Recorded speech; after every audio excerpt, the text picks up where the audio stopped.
Friday Night Football greetings from the Jim Landers remote broadcast booth. It is time for Benton Fighting Panther football. This evening it's a battle of Panthers as Benton has made the long trek to northwest Arkansas to take on conference foe Siloam Springs. Benton's Panthers have been smoking hot the last 3 weeks with 3 consecutive Mercy Rule victories, including last Friday's 49-10 win over Russellville on homecoming to open conference play. Siloam Springs comes into tonight's game 1-3 overall and 0-1 in conference after a last-second one-point loss, 34-33 at Van Buren last Friday. It's homecoming tonight in Siloam Springs, and the Benton Panthers have plans to spoil the party.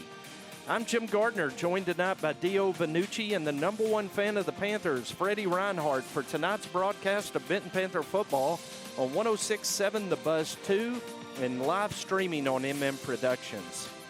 Benton football is brought to you tonight by Everett Buick GMC and sponsored by Black, Corley, Owens, and Hughes Architects, ACDI, Cornerstone Home Lending, Jones Heating and Air, Merchants and Farmers Bank, Sanders Ground Essentials, CTS Industrial Services, Hamilton Family Dentistry, Bryant Eye Care, Allied Glass, Riverside Grocery and Catering, the City of Benton, Farmers Bank and Trust, Congo's Fireplace and Patio, First Security Bank, Saline Health System, Elliott Electrical, and the Benton Touchdown Club. And Dio, welcome home. You've been out of town all week. Welcome back. I'm glad to be back, right in time for some Friday night lights. And there's nowhere I'd rather be than calling this game right now. And glad that through the magic of technology, we are able to do it without leaving the comforts of Benton. Yes, we're right here in the Jim Landers remote broadcast booth, thanks to Matt and Mason and their brilliant ingenuity. And an extra shout out to Rick Bellinger, who fed us all tonight that great Riverside catfish. And I'm talking, you can't get any better. Those fried potatoes, the hush puppies, golly, just, it's Riverside. What else? What more can you say? We're spoiled silly tonight, aren't we? Spoiled tonight.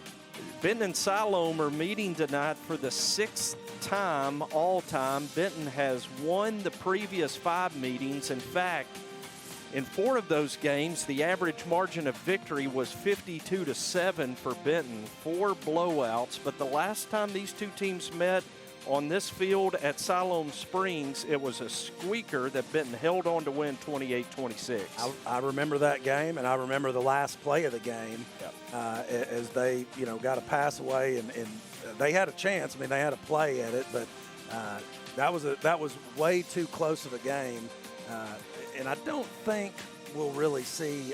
I don't think we'll see a similar game tonight. I think Brad Harris would like to repeat what happened last year when Siloam came to Benton for Benton's homecoming, and Benton won 42-0. In fact, the Panthers rolled up a 35-0 halftime lead and invoked the Mercy Rule for the entirety of the second half, as we have seen the last 3 weeks. The Panther Demolition Crew, the PDC, held Hunter Talley, a name we're going to call time and time again tonight, to -3 rushing and just 2 of 11 passing for 13 yards. I think all in all, Dio, last year that was the best game Benton played all season in Week 5. Yeah, no, they were solid on all sides of the ball. Garrett Brown had a big game at quarterback.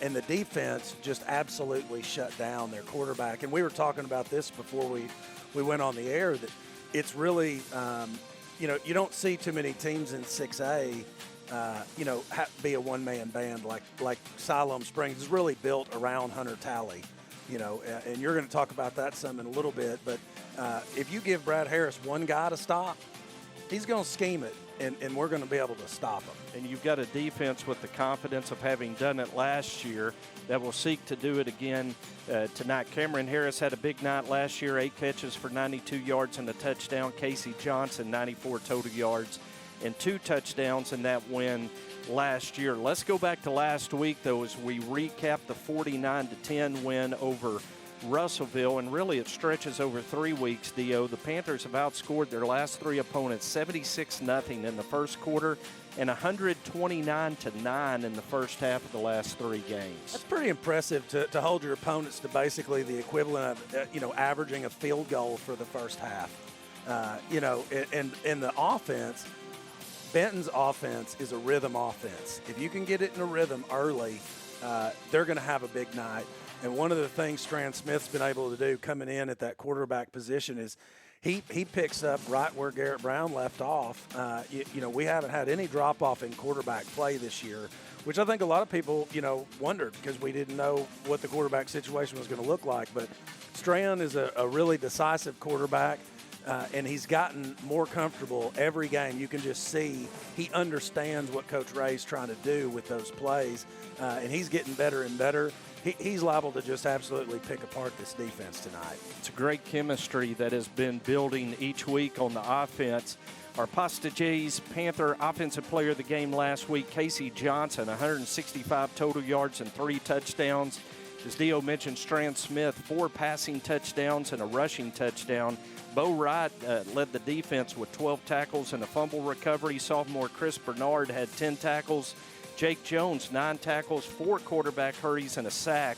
And our Pasta J's Defensive Player of the Game, Jaden Collinette, with 2 interceptions. Yeah, well, you can't say enough about the defense from last week. They absolutely just smothered that Russellville offense.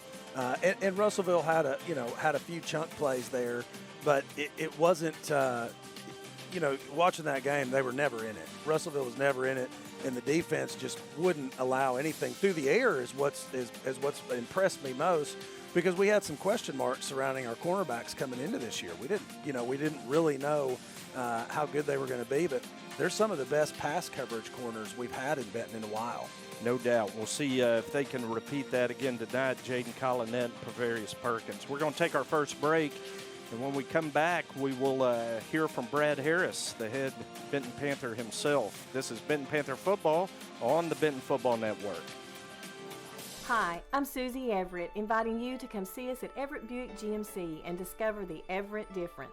But what is that difference? It's outstanding customer service, the largest Buick GMC inventory in Arkansas, a state-of-the-art facility, and an outstanding team of professionals who put your needs first. From sales to service to financing, the difference shows in everything we do every day. Come see us at Everett Buick GMC, I-30 at the Alcoa exit. Family and community go hand in hand. That's why ACDI proudly calls downtown Benton our home, and why we are excited to be a part of this community. Hi, I'm Josh Lane, the team captain at ACDI. My teammates understand the importance of serving in the community, and at ACDI, we'll always make that a priority. We are proud sponsors of the Benton Panther football team and thankful to share our family with this great hometown. Go Panthers!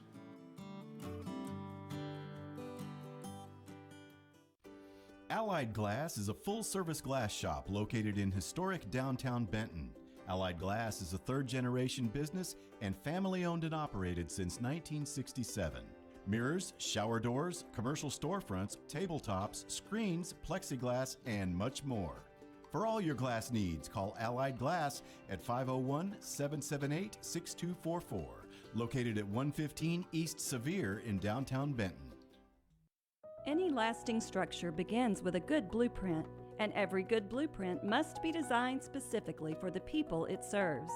The Benton Event Center, Riverside Park, and the new Boys and Girls Club, all designed by the professional architects at Black, Corley, Owens, and Hughes. They understand the Benton community and are a major part of our economic success. Proud sponsors of Benton Panther football and valued partners for our community.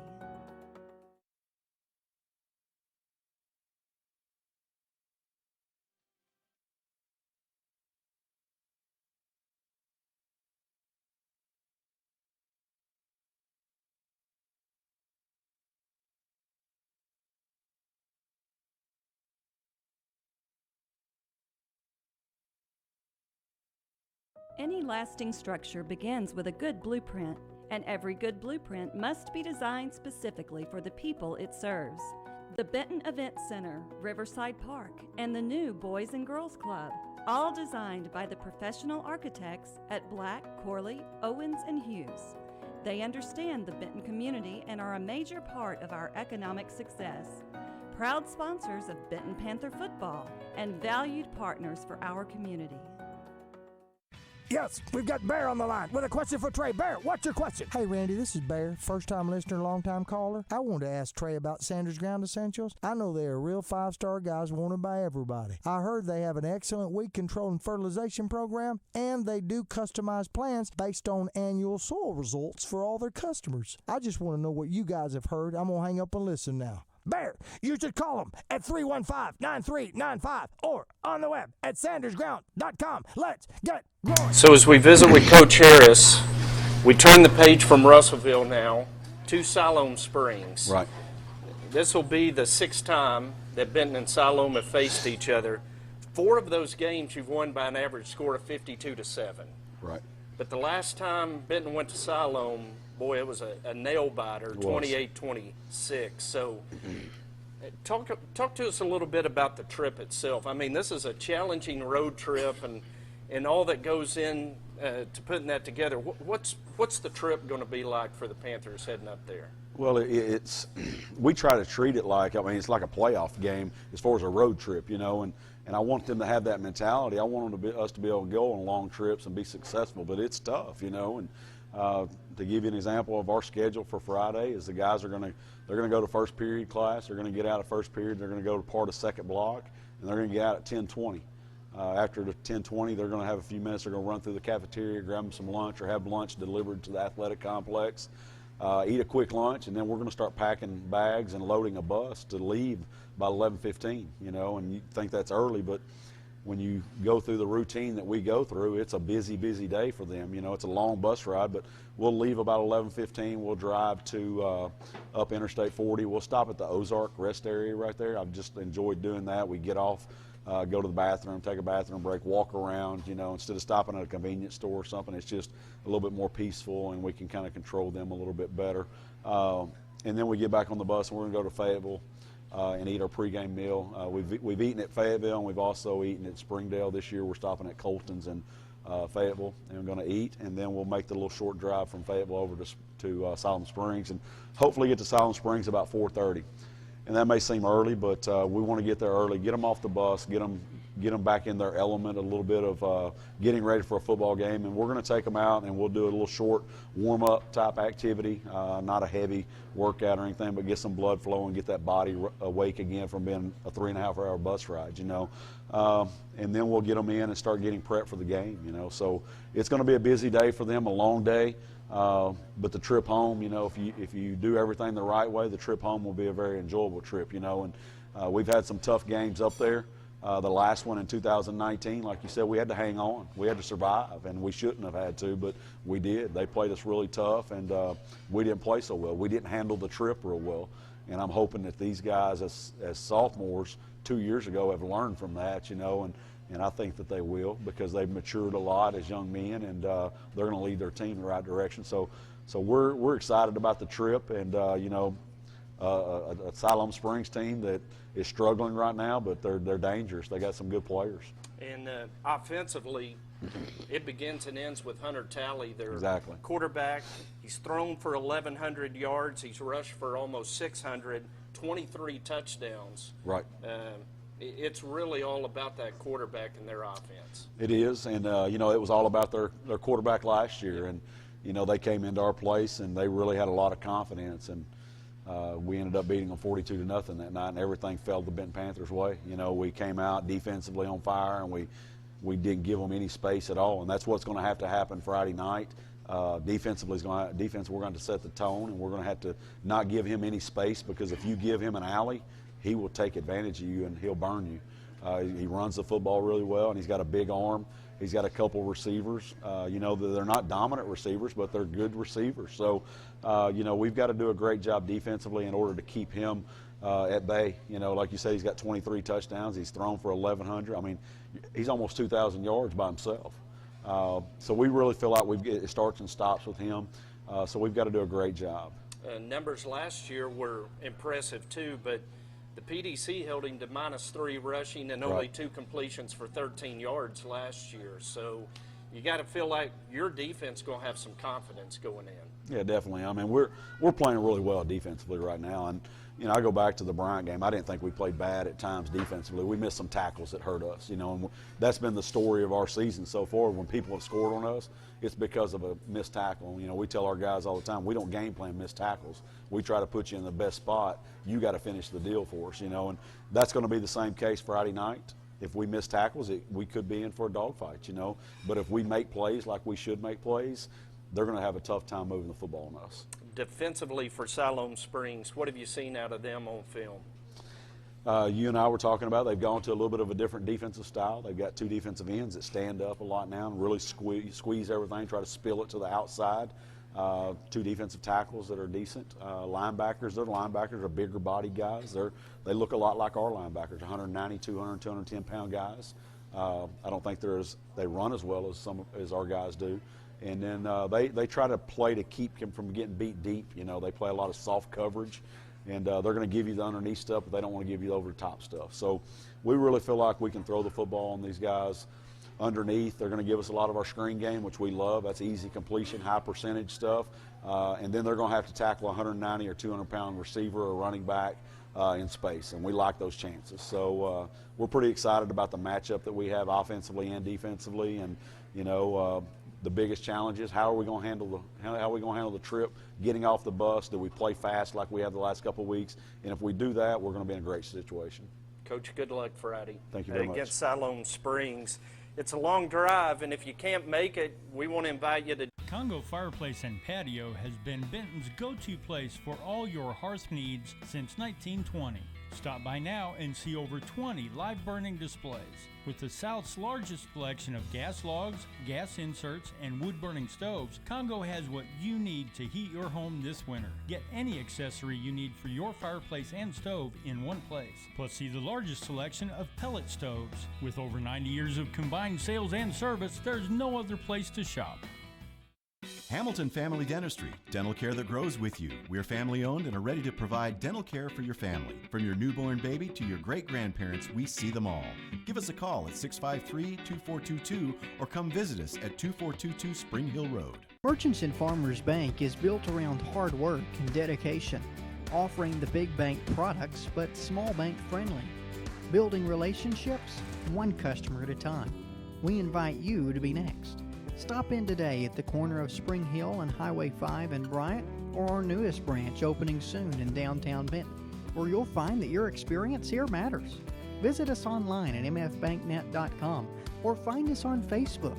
Member FDIC, Equal Housing Lender. Jones Heating and Air, located at 520 Edison Avenue in Benton, specializes in residential, commercial, and new construction HVAC systems and offers 24-hour service. Jones is a proud supporter of Benton Panther Athletics, the Saline County Boys and Girls Club, and youth sports at Benton's Riverside Park.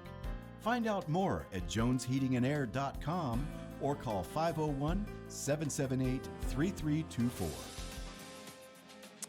Welcome back to the Everett Buick GMC Panther pregame show. Tonight it's Benton and Siloam Springs, and as we bring Dio back in, we break down the Benton offense versus Siloam defense matchup tonight.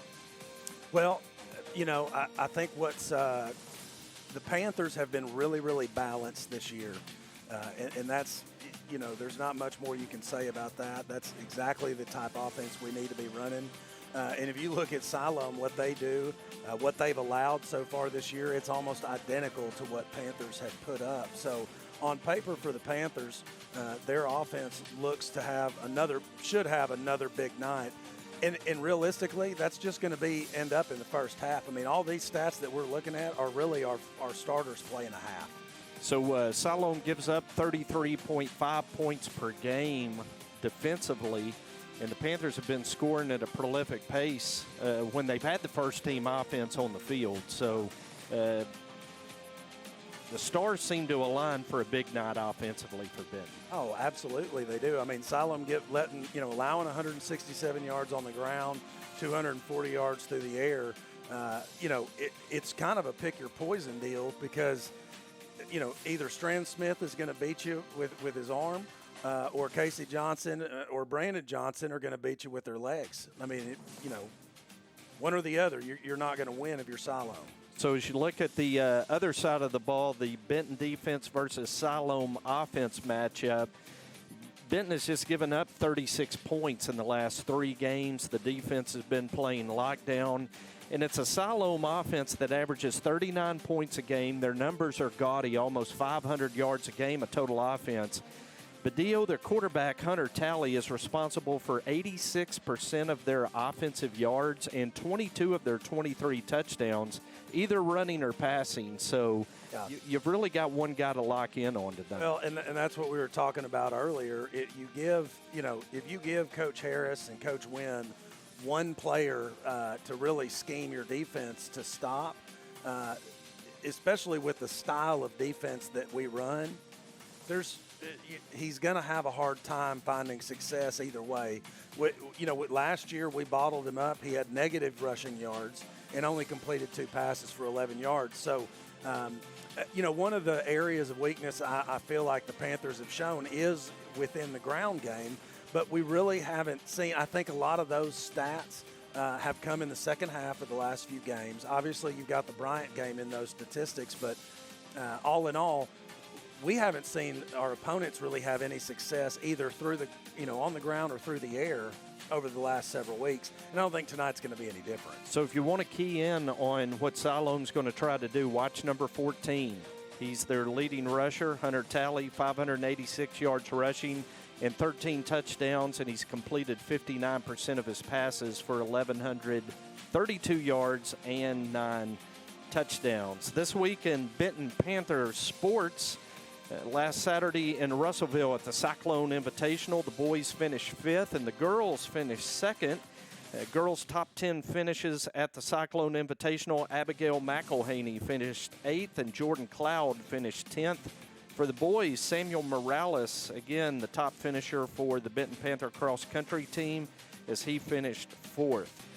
The cross-country teams will run tomorrow at the Wapiscat Invitational at Beaver Fork Lake in Conway. Tennis this week got a victory over Texarkana 6-2, lost to BB 5-3, but defeated Arkadelphia 5-3. So tennis 2-1 in their matches this week. For the golf, the girls' season came to an end at Glenwood on Monday in the state golf tournament. The boys will play in El Dorado at Mystic Creek, one of the more difficult golf courses in Arkansas. Coach Ballesteri tells me they'll have their practice round on Monday and compete on Tuesday. Yeah, that's a course that I've never gotten a chance to play on, but with my golfing buddies, we've definitely talked about wanting to play Mystic Creek before something happens. You never know with El Dorado, with Murphy Oil and what goes on there. But anyway, that's going to be a big deal for these boys to get to play down there, and that is a tough course. So good luck to the Benton boys golf team Tuesday in state volleyball. Boy, what a fun night Tuesday night after Panther Live at Pasta J's finished. Freddie and I went over to the arena and watched Coach Shoup's ladies knock off Little Rock Christian. And that was a big win and a big matchup of undefeated teams in conference.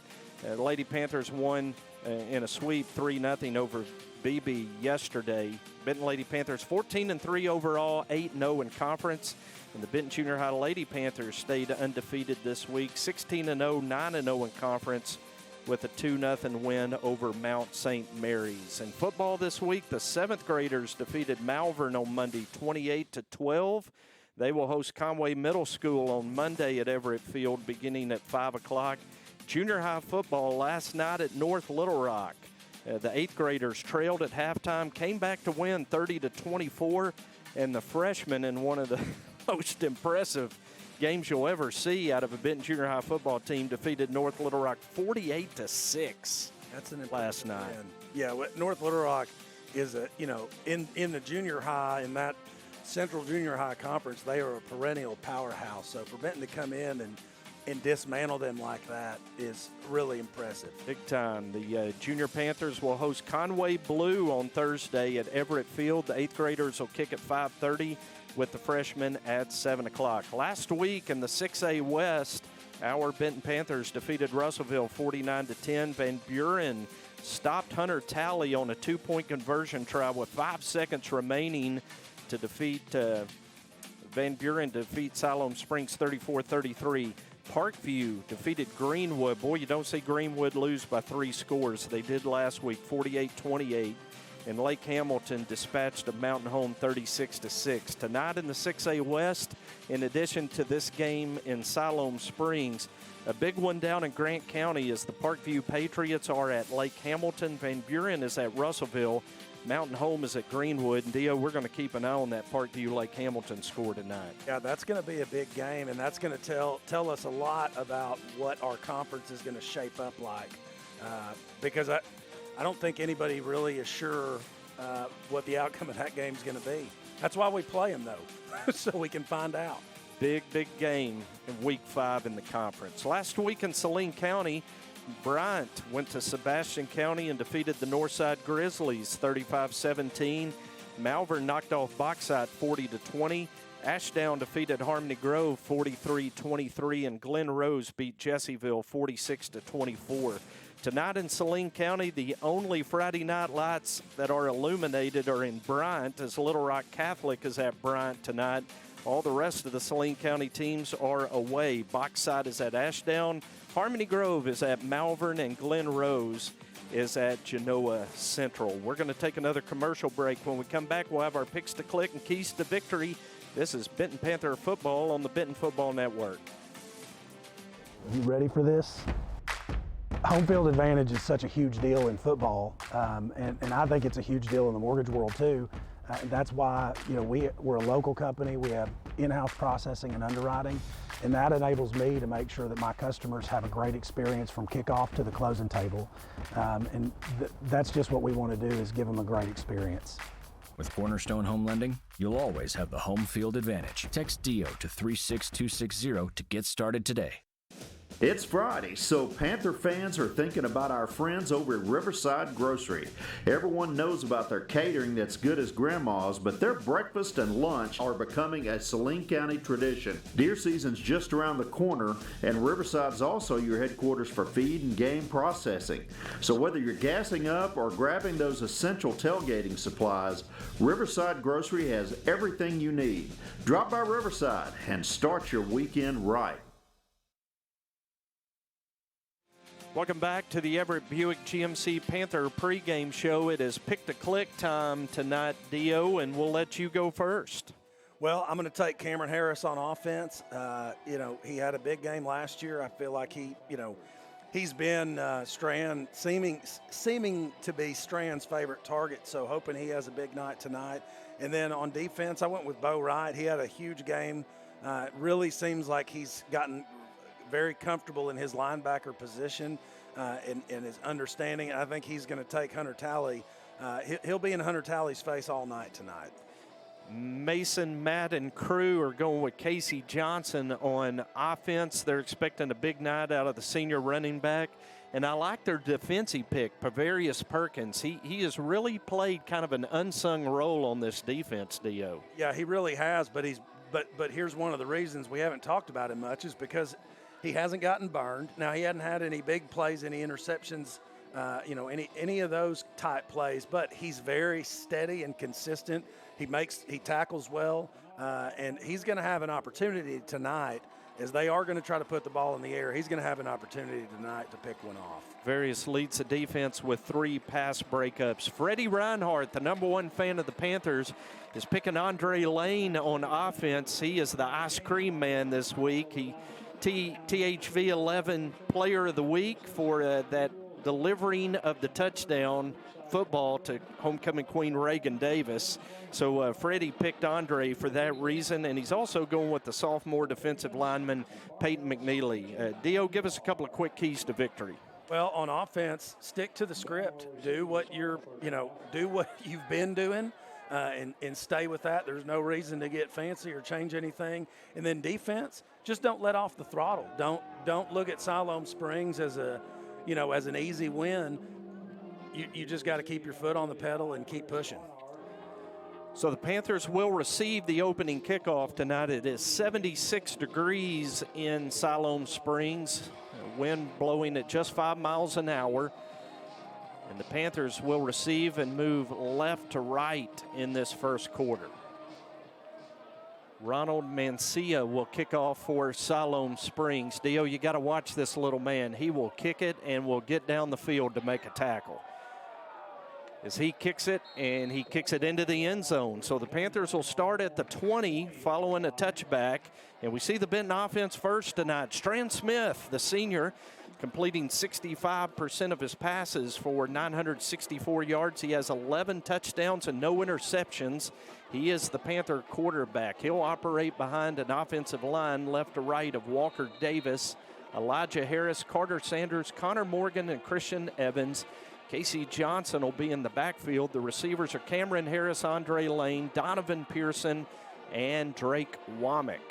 First down and 10, Benton.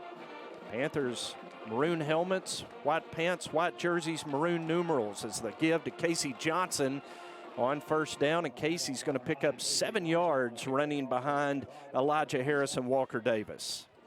It's going to be a long night for that Siloam Springs defense if Casey's running like that. That's that kind of aggressive style that we saw from him as a sophomore and really talked about needed to see again, and we've seen the last few weeks. Siloam Springs runs a 4-2-5 defensively. Second down and 3. Johnson set to the left of quarterback Strand Smith. Gets the carry running left again. Has the first down to the 34-yard line. Is George Leroy and Tyler Johnson on the tackle for Siloam Springs.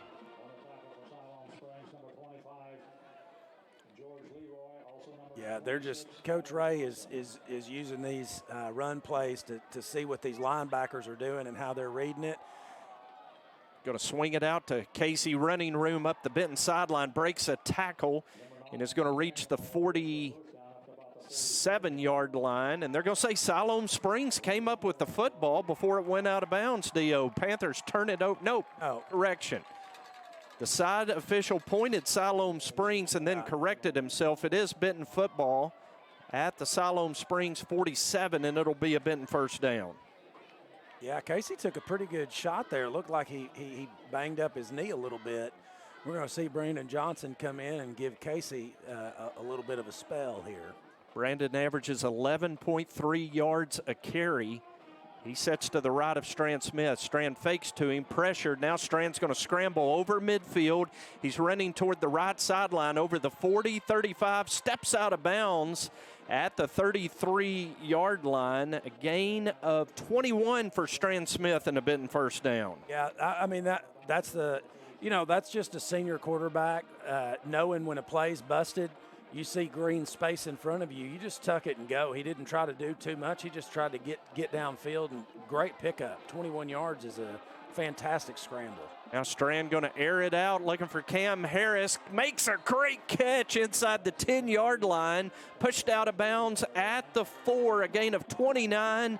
Benton's in the red zone, first and goal.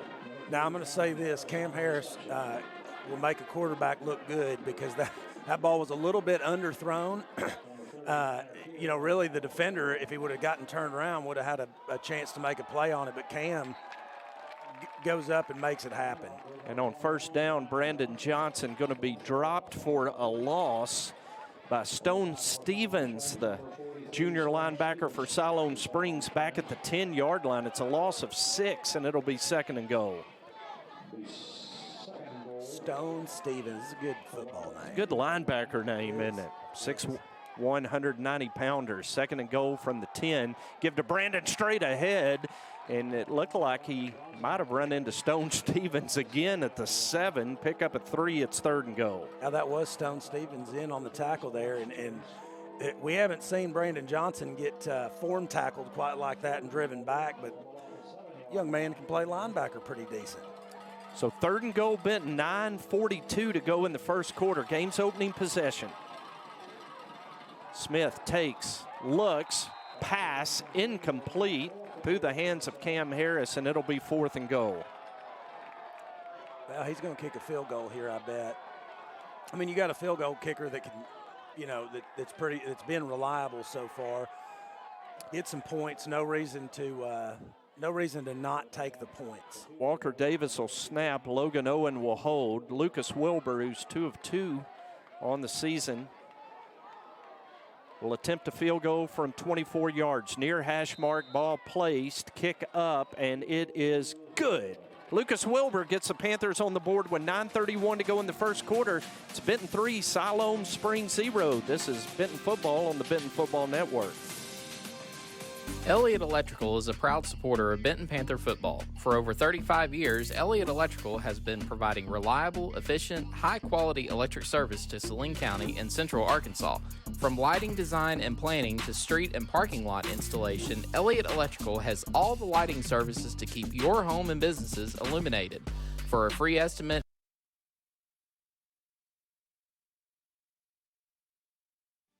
welcome back to Benton Panther football. Dio, aside from putting it in the end zone, the Panthers do put points on the board on the game's opening drive on a Lucas Wilbur 24-yard field goal. Yeah, and honestly, the Siloam Springs defense did a really good job of tackling well in space. They made some errors, and we were able to gain some yards, but when it came down to it, their defense stepped up, did a really good job. Lucas Wilbur to kick off for the Panthers. He puts his left foot into it. High end-over-end kick that is going to come down at the 5-yard line. Fielded on the bounce by Patrick Church. He's running sideways. He's running backwards. He's running into a wall of Panthers inside the Siloam Springs 10-yard line. Great coverage downfield, Dio. We've seen it repeatedly in this 3-game stretch. The kick coverage, again, outstanding. Yeah, great kick coverage. And I can tell you that young man from Siloam Springs, his coach has probably got a few words for him, because the number one rule when you're returning a kickoff is you stay running north and south. You don't do all that east to west and then go back to the – you never run backwards on a kickoff return. Siloam Springs is going to have their opening possession from their own 9-yard line. It's a snap back to Hunter Talley. He is going to keep, and he is going to pick up 3 yards to the 12 on the quarterback keep. Starters for Benton defensively tonight: Hunter Goodwin, Connor Jewell, and Peyton McNeely are the defensive line.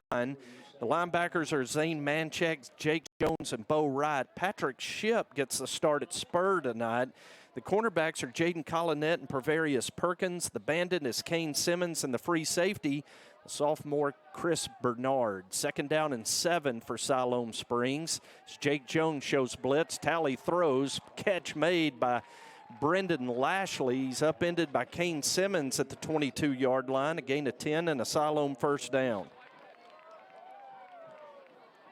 Well, that was a nifty little play. Their offense kind of is similar in style to Benton's.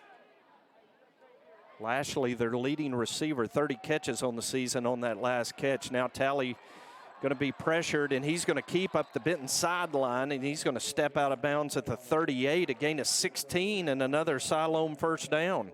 Yeah, that's one of those things that on defense, Bo Wright came on the blitz right there, and the running back did a good job of picking him up.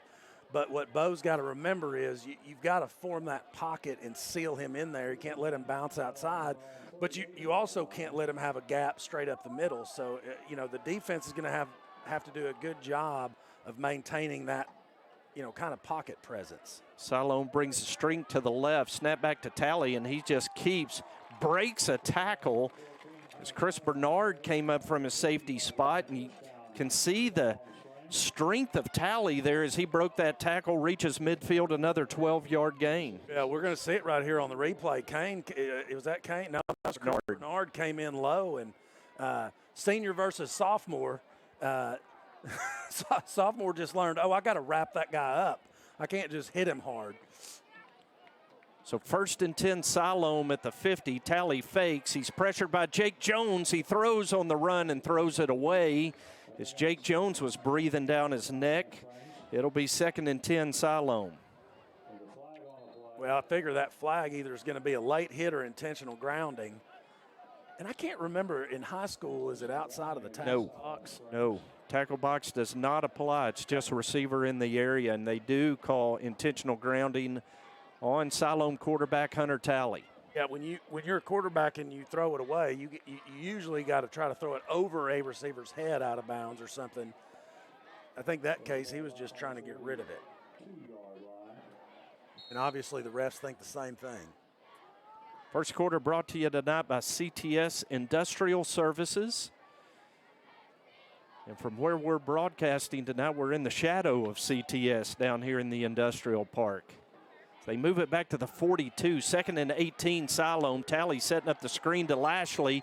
He makes the catch. Good tackle in the open field by Bo Wright at the 45, a gain of 3. Well, they had, and Siloam Springs had that set up really well. He had a caravan. He had at least 2 linemen right there in front of him. Bo Wright did a great job.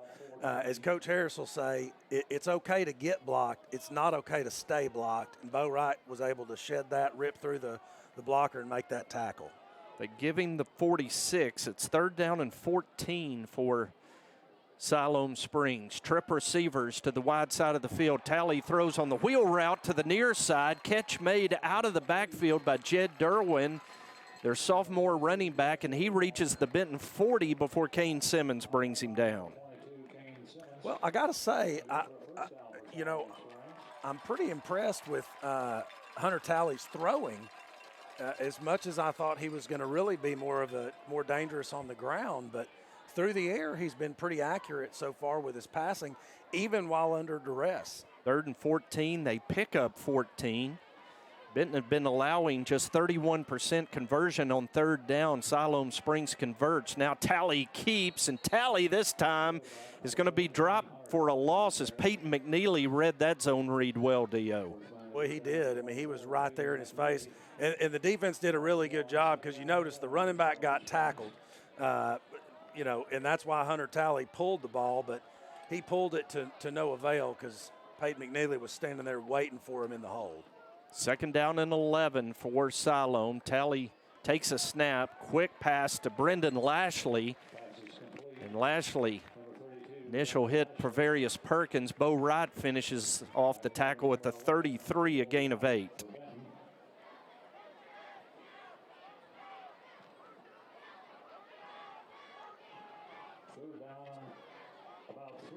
Third down and 3 for Siloam at the Panther 33-yard line.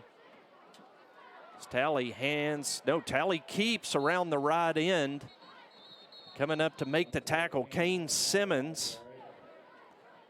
Well, he had me fooled because I thought he handed it off. It was a good fake and keep by Talley. Kane drops him shy of the 1st down, though. It's going to be 4th down and short for Siloam.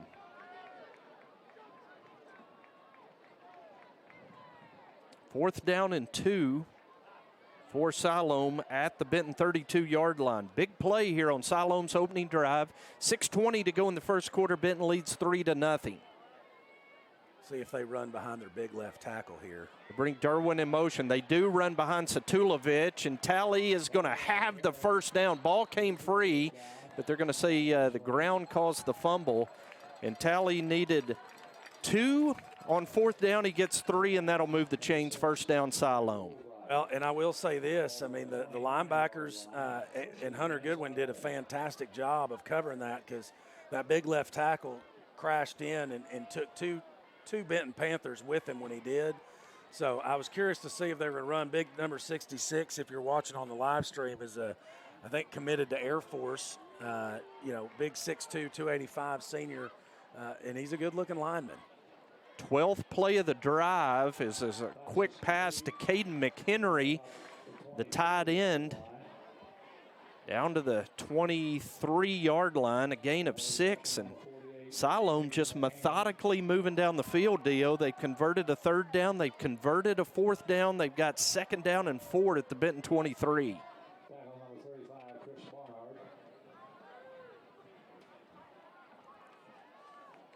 Talley fakes, tried to hit Brendan Lashley as a H-back in the seam. It was incomplete, but a flag on the play. Yeah, they had me confused on that one. Illegal man downfield, is that what that was? That was. Ineligible man downfield coming up against Siloam will back them up. I don't know what I was saying. It's not illegal, it's just ineligible.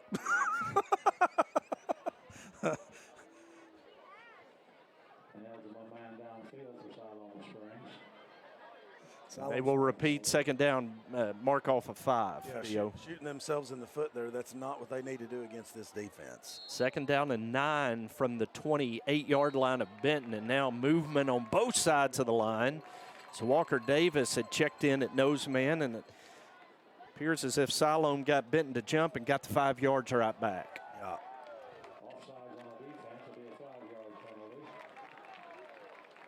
So we're back to second down and 4, Siloam at the Benton 23. Yeah, you tell the Benton defensive line felt like they were pulled, but that was a tough call. Everybody kind of moved. Talley, quick pass to Brendan Lashley. That is his go-to guy, and Lashley's going to be down to the Benton 14-yard line. Jack Woolbright on the tackle for the Benton defense. Another Siloam first down. Brendan Lashley, 30 catches so far on the year for 460 yards with 3 TDs. And the next closest receiver only has 13 receptions. So by far, Hunter Talley's favorite target. First quarter clock all the way down to 4:50. Siloam threatening in the red zone. Talley is going to keep. Good tackle right there by Jake Jones, the Benton middle linebacker. Played that zone read perfectly, Dio. He really did, and Hunter Talley is really good at running that because he holds the ball.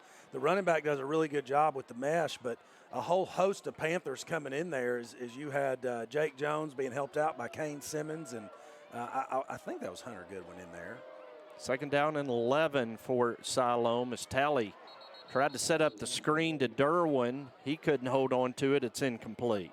Bo Wright coming in and letting the running back know he was coming. I mean, that was a vicious hit he put on him.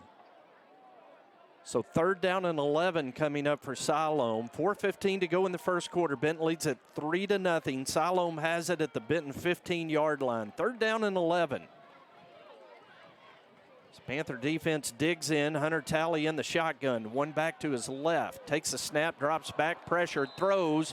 Brendan Lashley dropped it at the 7-yard line. It's incomplete. Now it'll be 4th and 11 for Siloam. Yeah, he had the receiver there. Kane Simmons was right there on coverage, but the receiver just didn't catch it. It was hit him in the worst spot possible, right in the hands. And on the 17th play of the drive, wow, Ronald Mancia is going to come on to attempt a field goal to tie this ball game. Brendan Lashley, the H-back, we called his name a lot on that drive, is the holder. Jackson Bowles is the snapper. I don't know that I'd want him to be my holder after he just dropped a pass for a first down. It's a perfect hold by Lashley on that snap. Mancia's kick is up. It is good, and Siloam has tied it with 4:06 to go in the first quarter. It's Benton 3, Siloam Springs 3. This is Benton Panther football on the Benton Football Network. At Farmers Bank and Trust, we know banking isn't always top of mind. You've got other things to focus on, like getting the kids to soccer practice or mowing the lawn or grocery shopping. But our products and services are designed to fit your schedule and needs. From online and mobile banking to convenient hours and locations, Farmers Bank and Trust is easy banking for busy living. To learn more, stop by your local branch today or visit myfarmers.bank. Member FDIC Equal Housing Lender. Dio, a 17-play, 76-yard drive. That drive, remember, started all the way back at the Siloam 9-yard line.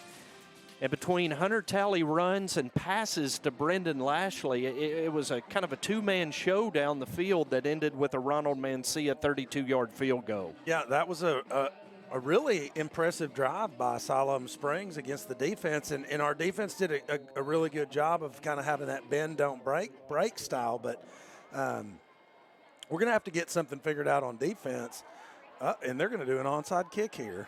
Onside kick, and Mancia, the kicker, is going to recover it at the 49-yard line, and Mancia is fired up as Siloam Springs has recovered the onside kick in the center of the field at the Benton 49. Well, and you notice none of the Benton players really attacked the football right there. It's like they didn't know what to expect or didn't know what to think, but that's one of those that you can tell they're looking at each other like, what just happened? So after a 17-play drive, Siloam puts the PDC right back on the football field. First down and 10 at the Benton 49 following the onside kick recovery by the kicker, Mancia.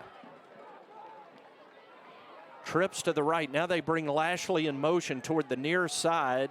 Going to hand it off to David Gowan, and he picks up 2 yards to the 47.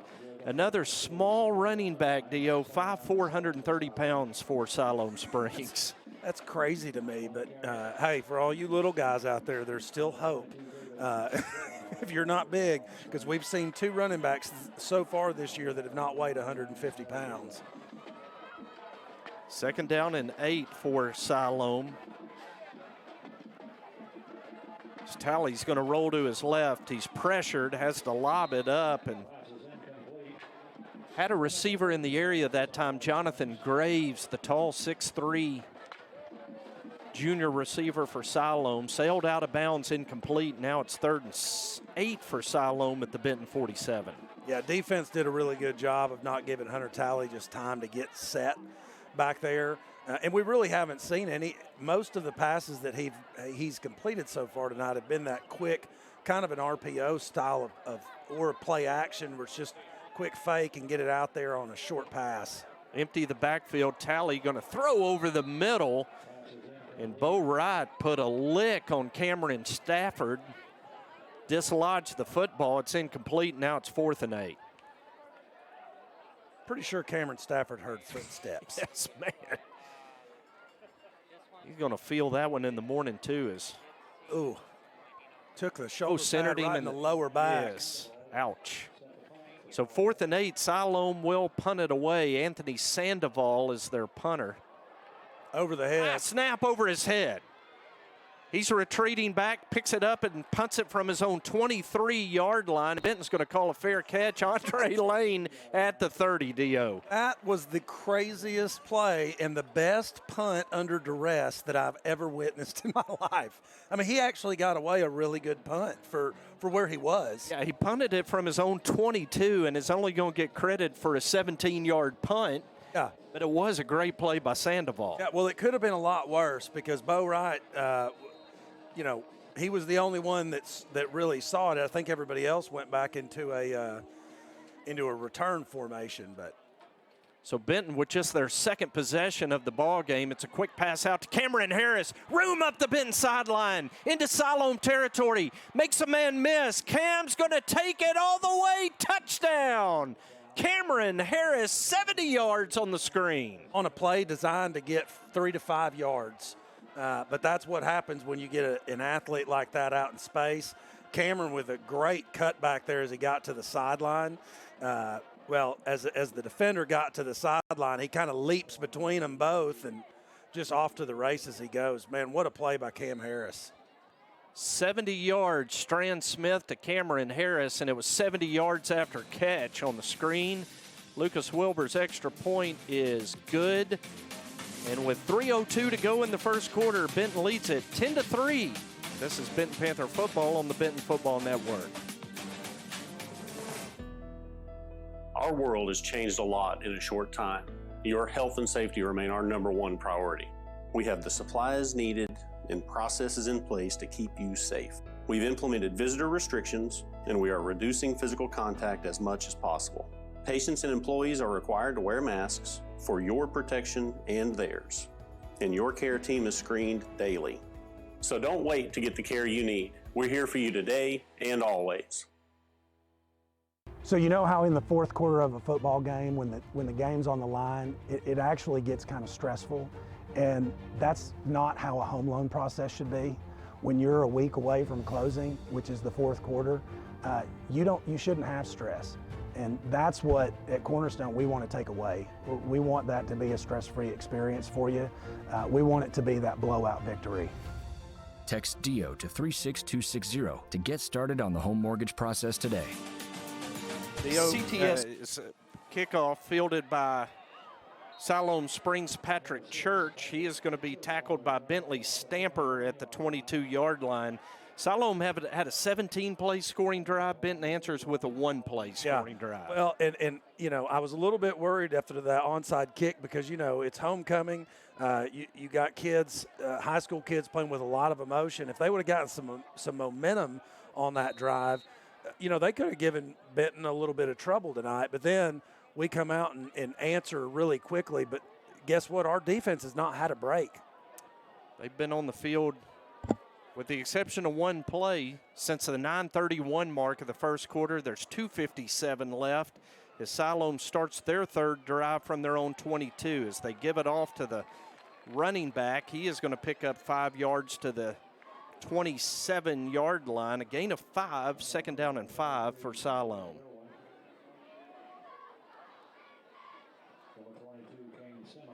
Yeah, the defense has got to be a little bit gassed at this point because they have been on the field. Andrew Armstrong is in at spur. They've got him walked up to the line. Zane Manchek showing blitz. Tally fakes and throws to Lashley. It's picked off.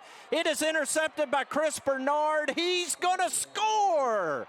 A pick 6 for Chris Bernard, the sophomore safety. And Benton goes up 16-3. Boy, and he was baiting him right there with that. I think that they had that schemed up. Watch this. He's doing that RPO. From the original play angle, you could see Bernard back there just, he was watching for that guy to come across because that's a play they've had success with tonight. They've thrown that same play several times. So Bernard with a great play. Wilbur's extra point is up, and Lucas Wilbur is good again. 2:16 to go in the first quarter, and Benton now leads it 17-3. This is Benton Panther football on the Benton Football Network. CTS Services is a Benton-owned company that specializes in industrial cleaning, waste disposal, and COVID-19 disinfection. CTS is a strong, secure company looking to add team members interested in a good career. CDL and non-CDL positions are available with competitive wages, IRA with a 3% company match, and health and life insurance benefits. For job, information, or cleaning services, give CTS a call at 501-778-4535.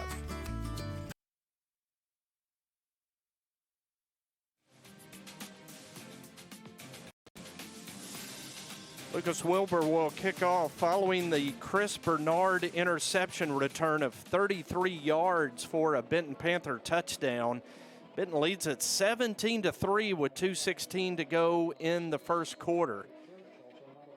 I think Bernard said he said, Coach, how do I get off the field? And Coach Wynn said, well, pick it off and score, and you don't have to be out there. At least for the kickoff, is Wilbur's kick taken at the 1-yard line. The return up the numbers on the far side of the field, breaking tackles and returning it to the 31-yard line for Siloam Springs. That was Gowan on the return, and it'll be Siloam football, first down and 10 at the 31.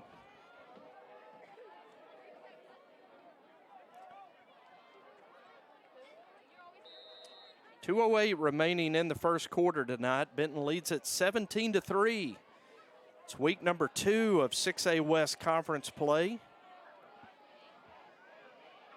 And in week number 2, Benton with a 2-score lead here late in the first quarter. Is Talley going to send 3 receivers to the short side of the field. Now they bring Lashley in motion toward the wide side.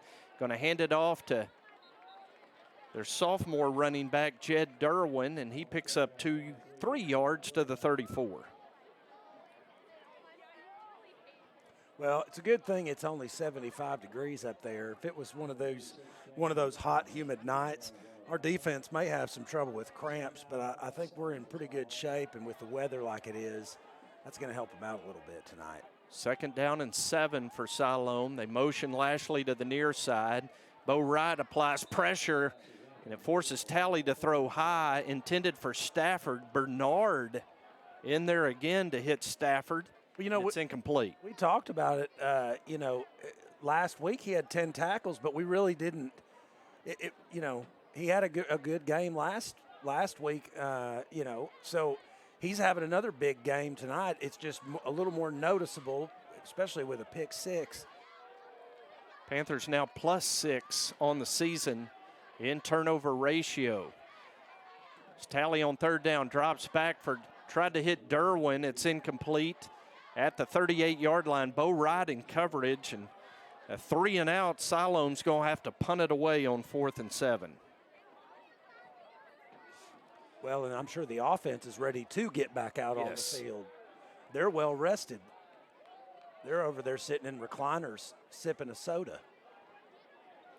So Siloam, after a 17-play scoring drive to open the game, have had a 3-and-out, an interception returned for a touchdown, and another 3-and-out. As Sandoval will punt it away. Better snap this time. He puts a foot into it, and his kick is going to be fielded by a diving Andre Lane at the 38-yard line. That's where Benton will put it in play with 1:21 to go in the first quarter. Benton leading 17-3, Dio. We've seen the Panthers strike on a drive on their opening possession and then on a quick hit to Cam Harris the last time they had the ball offensively. Well, I have a feeling we're not going to see Casey Johnson come back out there. I see him on the sidelines wondering if he banged up his knee or something like that. We saw Casey go out on the Panthers' opening drive. Brandon Johnson is in there at running back for Benton. And Brandon gets the carry, running left. Siloam strings it out, and Brandon's going to be dropped for a 1-yard loss back at the 37. And Casey is going to come back out now. So that was an immediate substitution. You tell Drew Harris is talking to him now about, hey, you got to get north and south. Don't run sideways. 2nd down and 11.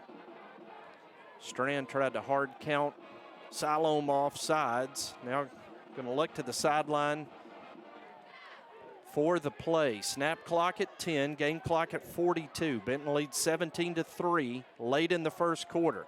Fake to Casey Johnson, throw to Cam Harris. Cam couldn't hold on to it at the 42. And it'll be 3rd and 11 Panthers. Offense is, I don't know. It's not, they're not looking as efficient as they did, other than, we had the one big play there, but usually they're very efficient with everything they've done so far, these last 3 games at least. Pearson and Johnson in the backfield going to set up the screen for Andre Lane off his fingertips, incomplete. Did that go off of one of their helmets? It looked like somebody got either a hand up. Yeah. I think at 25 right George there. Leroy, the defensive end, did get a finger on it. Incomplete, so 4th down, and now the Panthers will have to punt it away. Bo Wright averaging 36.2 yards a punt, stands at his own 26. Walker Davis, perfect snap. Bo puts his foot into it at the 30-yard line. And this is going to hit on the Siloam sideline. Look at that bounce.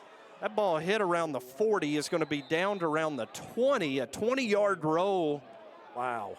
Bentley Stamper down in it. Bentley, you got to let that ball roll, buddy. You got to let it keep going. It got to the 20. He scooped it right up. It may have had 8 or 9 more inches in it, Freddie. What do you think? Yeah. 43 yards on the punt, 20 of that on the roll. So 16 seconds left. Siloam will snap it at their own 20-yard line. Tally looks left, throws, and he hits his receiver, Jonathan Graves. Prevarius Perkins on the tackle at the 27, a gain of 7.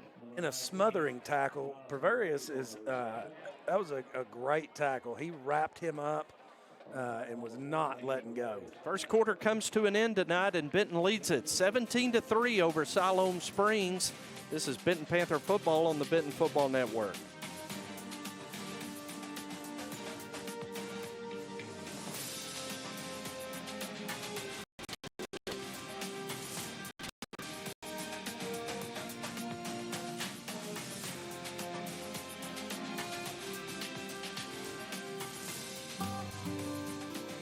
Family and community go hand in hand. That's why ACDI proudly calls downtown Benton our home, and why we are excited to be a part of this community. Hi, I'm Josh Lane, the team captain at ACDI. My teammates understand the importance of serving in the community, and at ACDI, we'll always make that a priority. We are proud sponsors of the Benton Panther football team and thankful to share our family with this great hometown. Go Panthers!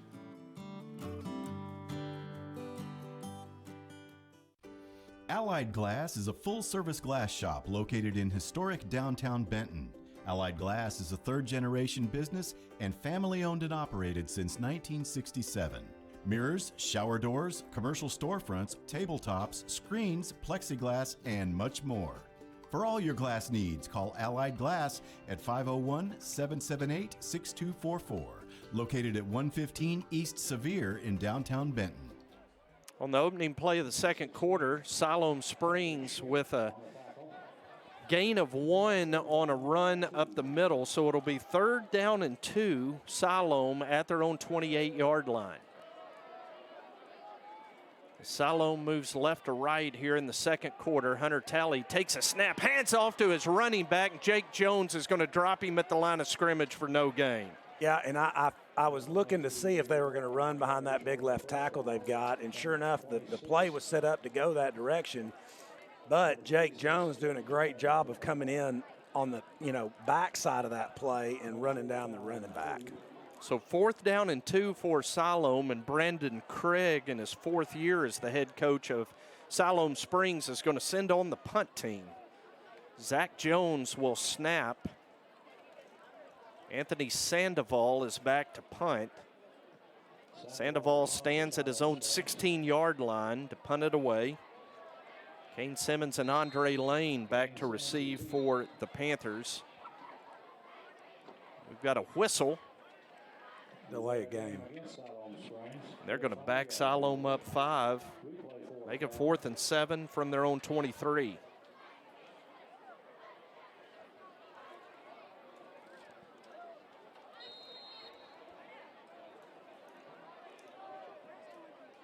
Panthers not appearing to show any pressure in their alignment.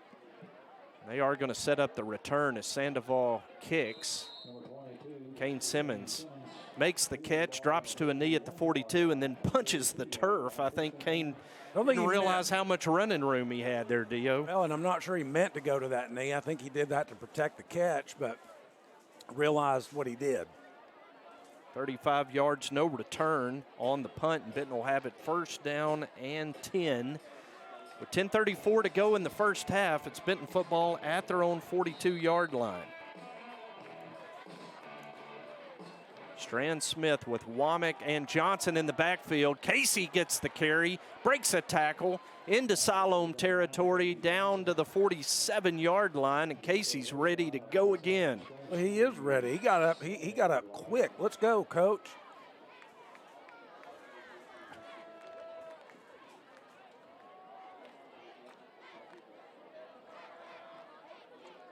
They mark it at the 47. It was a gain of 11 for Casey. Go right back to him, and this time he's going to be dropped for a loss as knifing in there the Siloam tackle, Nick Flack. Drops him for a loss of 1. And it'll be 2nd down and 11 for the Panthers. They run the option to the near side, pitch it to Casey. He's around the edge, but a hold is going to bring that one back as there was a hold by the Panthers on the outside, Dio. I don't know that was really a hold. He was getting double teamed, and he turned around and made a play on it, but I guess that's one of those. I don't know. Can't argue. I guess I can't argue with the refs. Second quarter tonight brought to you by Jones Heating Air, the red truck guys. Be getting cold before you know it. Might ought to get that furnace checked before you have to turn it on. Jones Heating and Air. Appreciate their sponsorship of Benton Panther football tonight. Following the hold at 2nd and 22, Benton as the penalty moves it back to the Panther 43. They give it to Brandon Johnson. Boy, he's got a convoy of blockers. Inside the 40, it's going to be upended all the way down to the Siloam 30-yard line. We have seen Brandon Johnson have, just look at that blocking right there. Got his defenders, he's got his linemen out there in front of him just running free. 28-yard gain. Now Donovan Pearson catches swing pass, gets a great block from Andre Lane, and Donovan's going to be inside the 10, down near the 8-yard line. A gain of 22 and a 1st and goal Benton. What a block by Andre Lane, and great job by Donovan Pearson to see his blocker coming and make that cut back. Look who's in there at right guard. Eli Krebs back out there. Good to see Eli coming back from injury as they swing it out to Andre Lane, and he's going to pick up 2 tough yards before he is tackled by Mark Lopez. Well, you can tell, I feel like Andre, I can't tell if he's, back at 100%. It seems like he's still favoring that knee a little bit. Eli Krebs and Christian Evans, 2 seniors on the right side of that offensive line. They give it to Brandon Johnson coming left. Brandon! Wow, what a with run. a spin move into the end zone. Touchdown, Panthers. That was a nifty little play right there. 8:49 to go in the first half. Dio, break it down. He broke it down right there. That looked like a dance move you see at the discotheque. Freddie, you ever been to the discotheque? I never have either. I don't think they call them that anymore. That was a miraculous job of Logan Owen getting the ball down for Lucas Wilbur's extra point, which is good. 8:49 to go in the first half, and Benton now leads at 24-3. This is Benton Panther football on the Benton Football Network. Any lasting structure begins with a good blueprint, and every good blueprint must be designed specifically for the people it serves. The Benton Event Center, Riverside Park, and the new Boys and Girls Club, all designed by the professional architects at Black, Corley, Owens, and Hughes. They understand the Benton community and are a major part of our economic success. Proud sponsors of Benton Panther football and valued partners for our community. Yes, we've got Bear on the line with a question for Trey. Bear, what's your question? Hey, Randy, this is Bear, first-time listener, long-time caller. I wanted to ask Trey about Sanders Ground Essentials. I know they are real 5-star guys wanted by everybody. I heard they have an excellent weed control and fertilization program, and they do customized plans based on annual soil results for all their customers. I just want to know what you guys have heard. I'm going to hang up and listen now. Bear, you should call them at 315-9395 or on the web at sandersground.com. Let's get growing. Benton leads at 24-3 with 8:49 to go in the first half. A 6-play, 58-yard drive in 1:45. That was capped by a splendid Brandon Johnson 6-yard touchdown run. Yeah, that was a really good run. Had 3 tacklers there on him and made it. Ran into him and just kept spinning and trying to get to that end zone. First Security is Arkansas-owned and Arkansas-focused with better service, better solutions, and better support with better ways to build a life, buy a home, or run a business. Bank better with First Security. It is, according to Freddie Reinhardt, only in Arkansas. You can learn more at fsbank.com. Want to remind you tomorrow from 8 a.m. to 1 p.m. the Farmers Market will be open in downtown Benton. I saw this week, Dio, on December 4th through the 31st, they're going to turn the Farmers Market into an ice skating rink for the holiday season. Oh, that's cool. See a date for you and Miss Carey in the future, a little ice skating. I don't think so. I don't think so. These boots were made for walking, not skating. Yeah. That's me. I'll drink some hot cocoa. Lucas Wilbur's kickoff bounds at the 20. Benton's going to get on it as Siloam Springs just walked away from the football, Dio. What in the world is going on? What in the world is going on? Like their players didn't even attempt to make a move on it. I have never in my life seen anything like that. As Lucas Wilbur's kick hit at the 20, and Patrick Church just got away from it like it was a punt. What in the world? And it is going to be Benton football. I'm not sure if Patrick Church didn't just have a brain freeze or what, but he literally ran away from the ball like it was a punt. Benton football at the Siloam 14, a gift handed to the Benton Panthers. Well, and Coach Ray's dialing up. This is a touchdown play right here. He wants to get into the end zone one play. Empty gun, Strand takes the snap, looking right, throws underneath to Donovan Pearson, makes the first man miss, and then he's going to be tackled down by Dallin Miller at the 6-yard line. Yeah, Donovan took a shot.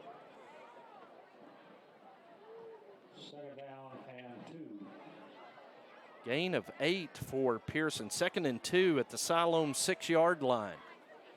Benton to the line, going to give it off to Casey Johnson. Casey started left, tried to bounce it out to the right and took a hit at the 4-yard line. Should be enough for a Benton first down.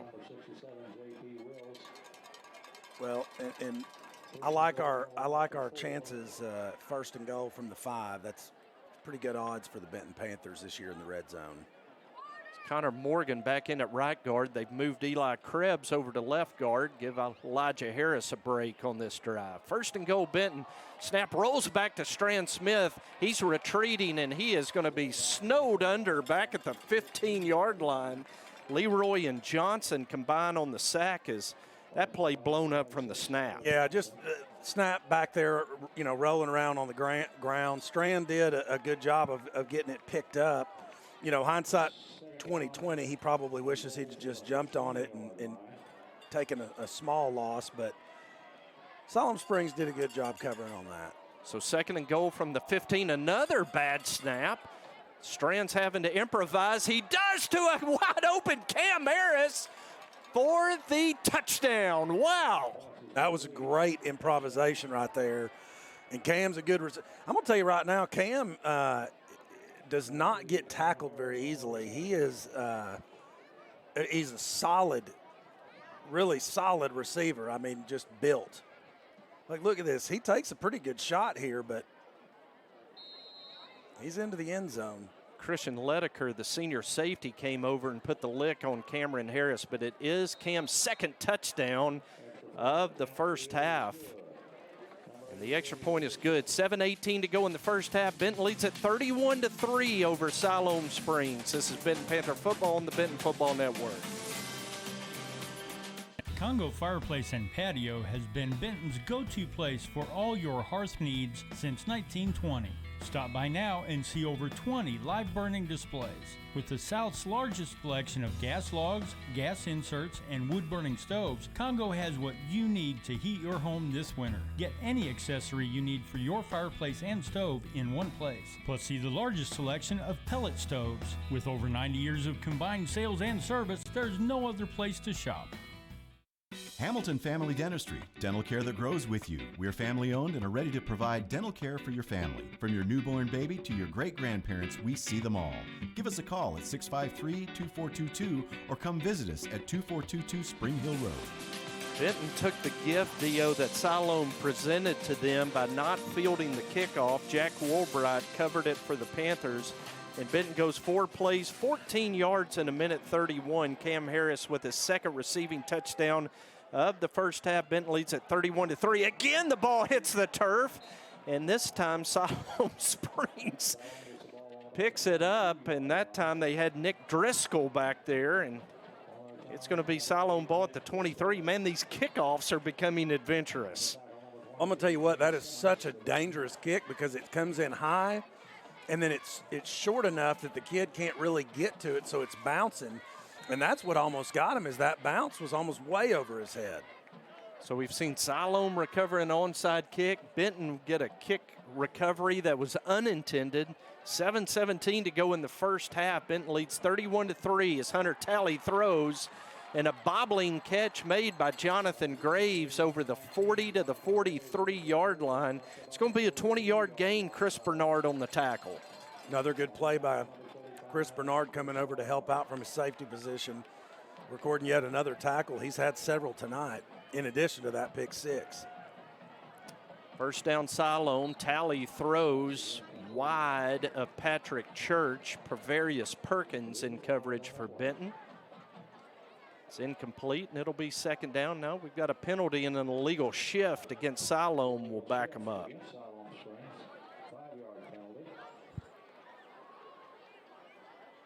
I'm surprised. Hunter Talley's throwing motion is really interesting. It's not like any throwing motion I've really seen out of many quarterbacks this year. It really looks more like a shot put. Penalty backs it up to the 38-yard line. Tally from an empty gun tries to set up a screen to Gowan. It got through his hands because Bo Wright separated him from the football. Driscoll tried to make the catch on the deflection and couldn't. It's incomplete.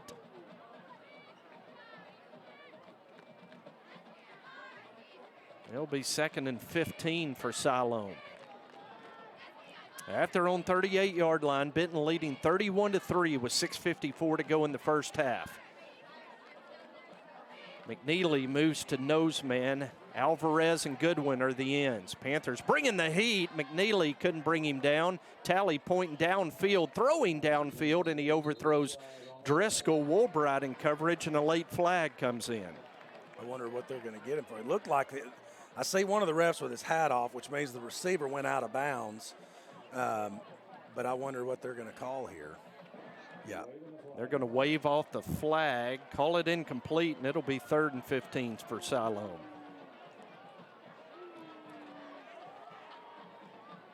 I wonder what that flag was for, if it was for that, for the receiver coming in from out of bounds. But illegal touching can only be called if the receiver actually is the first to touch the ball once he gets back in bounds. So I assume that's what the flag was they waved off. So 3rd and 15 for Siloam.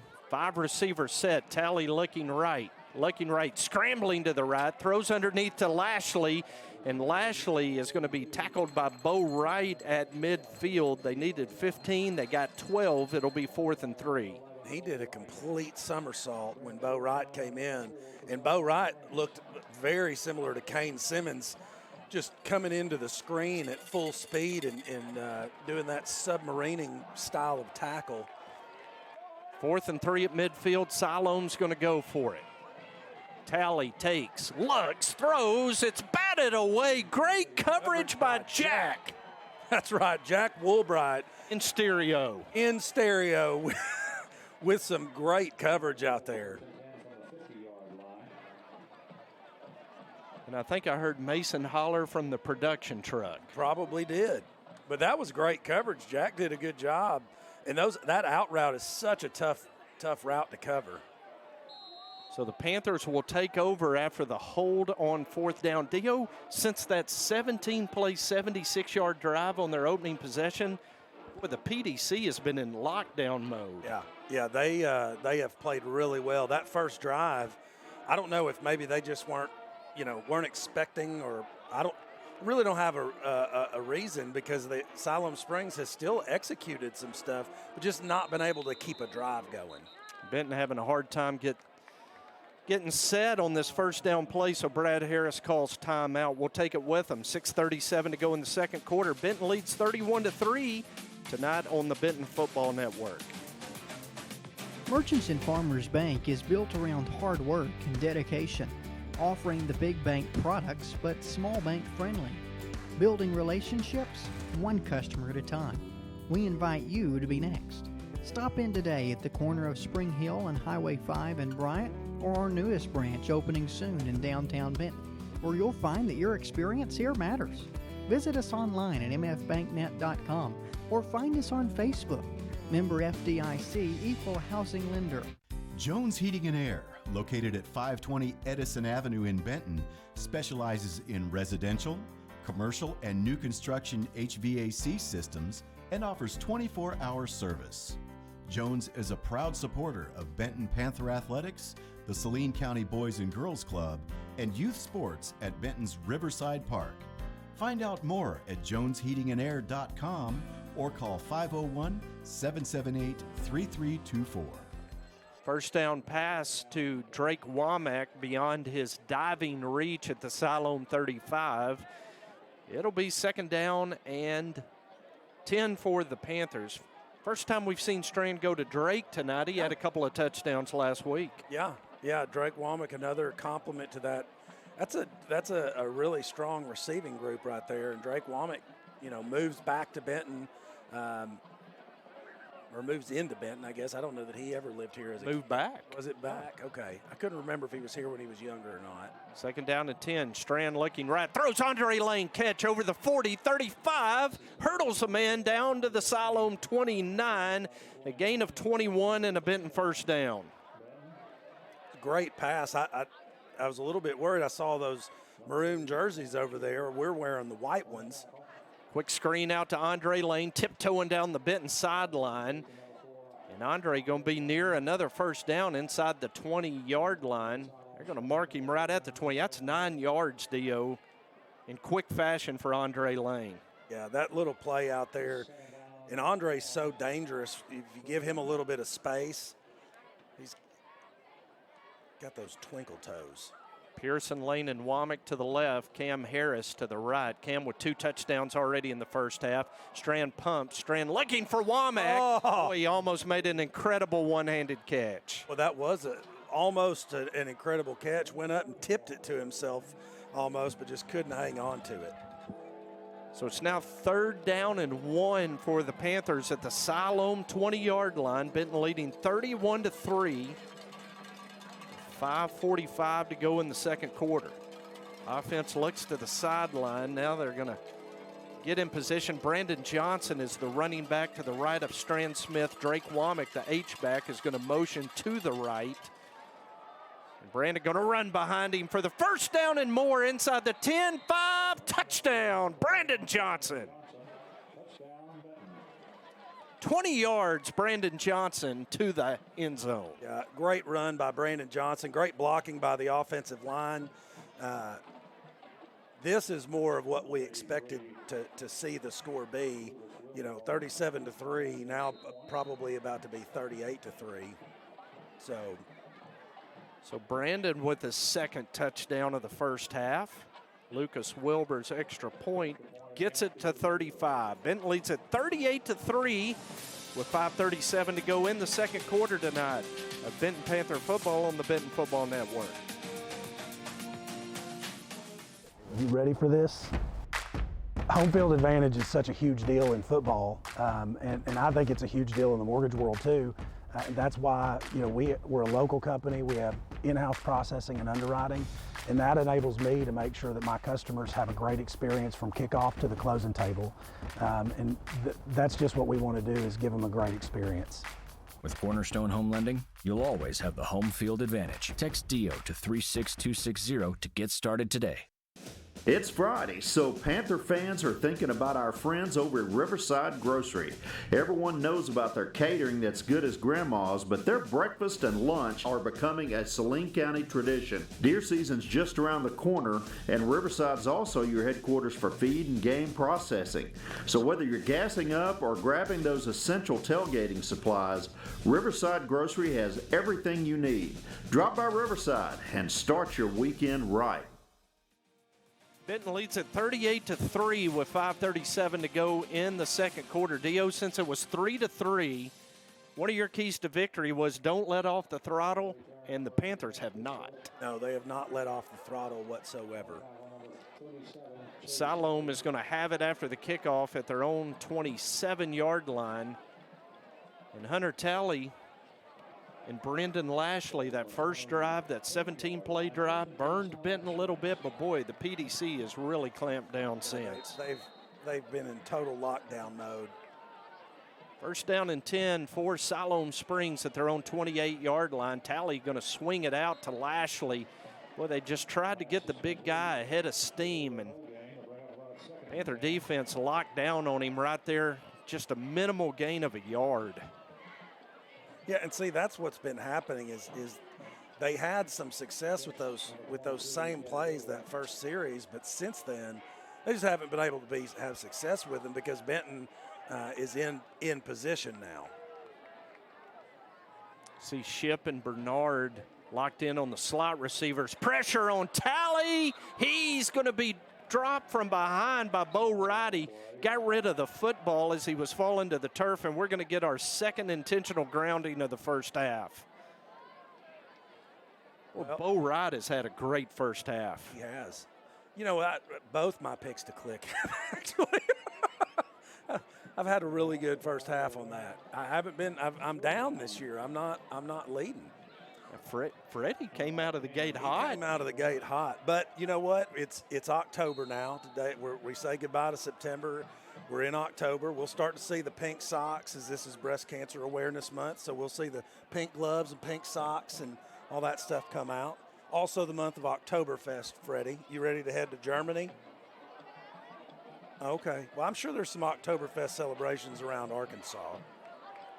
Ball remains at the 29. 3rd down and 9 for Siloam. Talley drops back, going to throw, and the catch is made. A diving catch by Jonathan Graves at the 39, just beyond the marker, so that'll move the chains. 1st down, Siloam. Well, the referee's got a pink towel.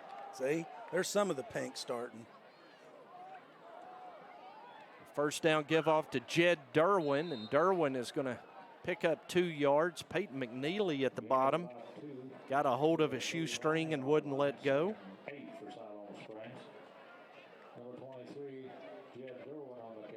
Peyton's having a good sophomore season. Yes, he is. 6'2", 225-pound sophomore, wearing his dad's number 24. 2nd down and 8, throw, and unable to hold on to it. Jonathan Graves was all alone in the middle of the field, Dio, couldn't hold on to it. Those are the hardest ones to hang on to, and it's right to you, and there's nobody around you. So 3rd down and 8, Siloam from their own 41-yard line. They break the huddle. Benton leading 38-3. Panthers showing pressure from all 3 linebackers. Bo Wright's the one that finally comes. Talley steps up and delivers it downfield. Catch is made, and it's going to go for a touchdown. Patrick Church atones. Yeah. Good for that young man. A gaff led to a Benton score earlier, and he's able to score on homecoming night in Siloam Springs on a 59-yard pass from Hunter Talley. Yep. Yeah, not sure what happened with our defense there. I think our coverage man maybe fell down going for the ball, it looks like. Yep. So 59 yards, Hunter Talley to Patrick Church. Mancia's extra point is up, and it is good. 38-10, Benton leads it late in the 2nd quarter. 3:57 to go tonight. This is Benton Panther football on the Benton Football Network. Elliott Electrical is a proud supporter of Benton Panther football. For over 35 years, Elliott Electrical has been providing reliable, efficient, high-quality electric service to Saline County and Central Arkansas. From lighting design and planning to street and parking lot installation, Elliott Electrical has all the lighting services to keep your home and businesses illuminated. For a free estimate for all your electrical needs, contact Elliott Electrical today at 501-315-7539. At Farmers Bank and Trust, we know banking isn't always top of mind. You've got other things to focus on, like getting the kids to soccer practice or mowing the lawn or grocery shopping. But our products and services are designed to fit your schedule and needs. From online and mobile banking to convenient hours and locations, Farmers Bank and Trust is easy banking for busy living. To learn more, stop by your local branch today or visit myfarmers.bank. Member FDIC Equal Housing Lender. 5-play, 72-yard scoring drive for Siloam Springs, capped by a 59-yard Hunter Talley to Patrick Church touchdown. And that wiped out the 35-point lead, Dio. It's down to 28, 38-10, Benton. Yeah, but we got plenty of time on the clock to put up another score here. It's Mancia's kickoff fielded by Andre Lane at the 5. He's going to return it to the 25, where he is tackled by Dallin Miller of Siloam Springs. And Benton will be 75 yards away with 3:51 to go. Well, in the 2nd quarter. And Siloam Springs is pretty close. The Mount Nebo Touchdown Club has gathered on the top of Mount Nebo to watch this broadcast of the Benton Panthers. So those boys are up there. think got maybe a round in at Gala Creek today, but they're watching the Panthers play some football now. So the signal coming in clear up on Mount Nebo? Apparently they're getting the live stream, so they're watching us. They've got a special guest there that is making sure that all of the sports and athletics are being handled appropriately.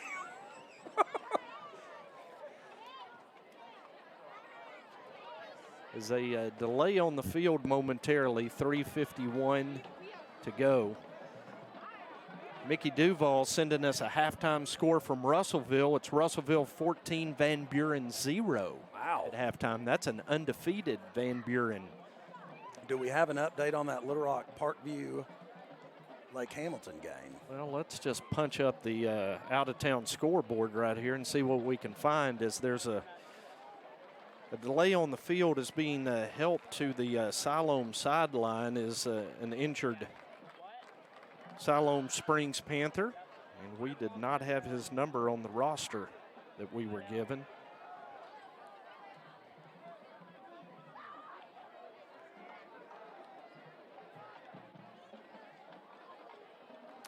Big game in North Little Rock tonight. Conway leading 21-3.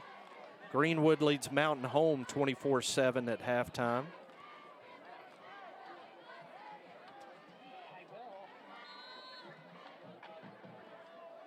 As we are back to action in Siloam Springs.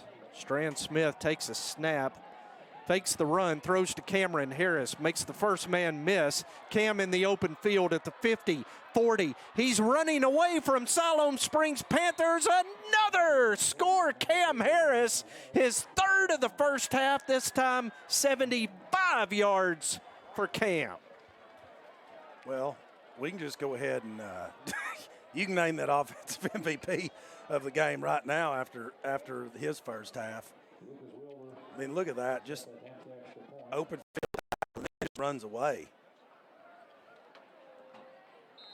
I know Cam's a big basketball player, but that kid can play football. Lucas Wilbur is getting a workout tonight in the first half as he drills another extra point, and Benton leads at 45-10 with 3:37 to go in the first half. This is Benton Panther football on the Benton Football Network. Our world has changed a lot in a short time. Your health and safety remain our #1 priority. We have the supplies needed and processes in place to keep you safe. We've implemented visitor restrictions, and we are reducing physical contact as much as possible. Patients and employees are required to wear masks for your protection and theirs. And your care team is screened daily. So don't wait to get the care you need. We're here for you today and always. So you know how in the fourth quarter of a football game, when the game's on the line, it actually gets kind of stressful, and that's not how a home loan process should be. When you're a week away from closing, which is the fourth quarter, you shouldn't have stress, and that's what at Cornerstone we want to take away. We want that to be a stress-free experience for you. We want it to be that blowout victory. Text DIO to 36260 to get started on the home mortgage process today. All right, who had Cameron Harris tonight and picked a click? Dio did. All he's done is catch 4 passes for 189 yards and 3 touchdowns, and we've still got 3:37 to go till halftime. CTS Services is a bit. Got good week to pick Cam Harris. As Nick Driscoll returns the kickoff into the brick wall that is Jack Woolbright at the 25-yard line. And Cam Harris doing a good job tonight padding Strand Smith's stats, because most of his passes to Cam have been short, little 5-yard passes. One was behind the line of scrimmage, and Cam doing most of the work with the yak stat. So first down Siloam at their own 25 as Talley drops back. He's going to air it out.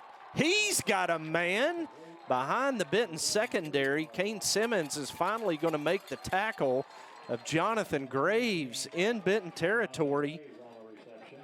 And mercy, the offenses are racking up the yards. First down all the way to the Benton 31. Talley drops back. He's going deep, and he's overthrowing Brendan Lashley at the 10. Chris Bernard in coverage. Good coverage there by the safety, and quarterback really didn't really place the ball in a really good spot right there.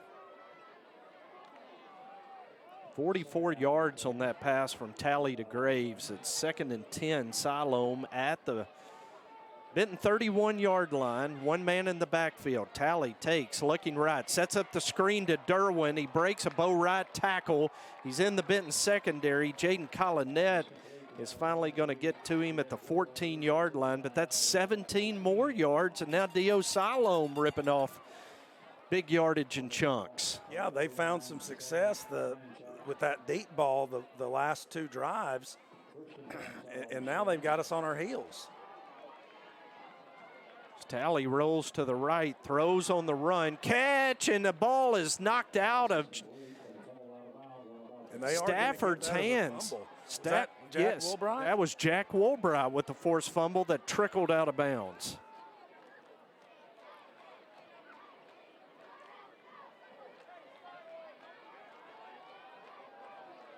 Good job coming in there, just punching the ball out.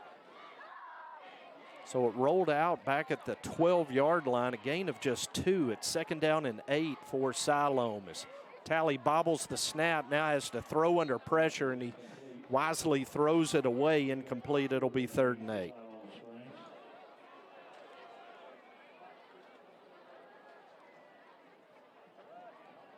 Tell you, Jack's making a bid for an honor this week. Special teams, he's got a fumble recovery, he's got a forced fumble. I wonder if Perverius got injured on that one play. I think he got kind of hit maybe on a blind. It wasn't a blindside block, but it was a block I don't think he saw coming. Well, he's back out there now. We hadn't seen him since that. Talley escapes a sack attempt from Jake Jones. Perverius almost picked it off at the Siloam 5. It's incomplete. Now it's 4th down and 8 for Siloam. Well, and of course they're going to go for it. Why wouldn't you when you're down 35? 4th down and 8, Siloam at the Benton 12-yard line. 2:45 to go in the first half. I want you to stay with us for the Hamilton Family Dentistry halftime show. We have got a very special guest tonight. Dio, it's not often we get to talk to a SEC Player of the Year. No, I don't. A WNBA All-Star. Yeah, we don't. I don't think we ever get to talk to somebody like that. That's a pretty big deal. Now a member of the Benton School District, Shamika Christian, is going to be our halftime guest. And she got her social work degree at the University of Arkansas and is now a part of a startup program that is seeking to bring together the faith community and the business community and the school community to be sure that any child in need has that need addressed within 24 hours. It's the Bright Futures program. That's awesome. And it's going to be a difference maker for our community, and Shamika's going to tell us all about it at halftime. That's such a big deal, too. I know that, last year during COVID with the school district kept up the lunch program because, there are a lot of kids out there. We don't think about it, but there are a lot of kids in need out there. Back to action, 4th down pass. Kane Simmons. Brendan Lashley had the ball knocked away by Kane Simmons. A flag came in. Well,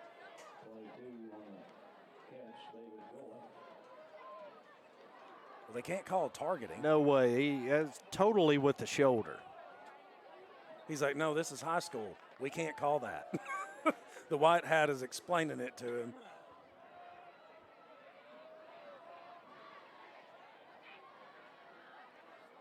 I don't remember, Jim. What is the rule on that? There's no such thing as targeting in high school, is there? No, I mean, clearly on the replay, he that was purely a shoulder hit. And you can't get somebody for, a blindside tackle, can you, anymore? That's shoulder. I mean, his head was nowhere near him. As the officials' conference continues at the 10-yard line.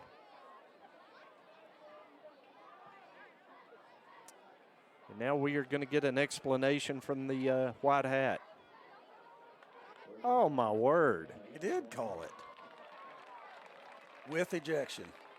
Kane Simmons has been ejected from the game for targeting? The sissification continues. Mercy. That drives me crazy right there. I mean, that was a clean football play if I've ever seen one. And for Kane Simmons to get ejected from the game just seems about as unfair as you can get. We're going to watch here. That was shoulder to his chest, and that is the cleanest tackle. That's a clean hit. Now, the refs don't have the luxury of replay like we do. I will give them that. But referees have to be, to me, it's got to be a clear and obvious call at the high school level when it's something like that. And again, the implications, and this has been the big debate in college ball since the start of the season, it's a harsh penalty in that he's ejected from the game. But now, because it's the first half, he does not have to sit out the first half of Parkview, correct? That is my understanding. Now, we might need some of the brain trust at Mount Nebo to text us an explanation on that, but that is my understanding.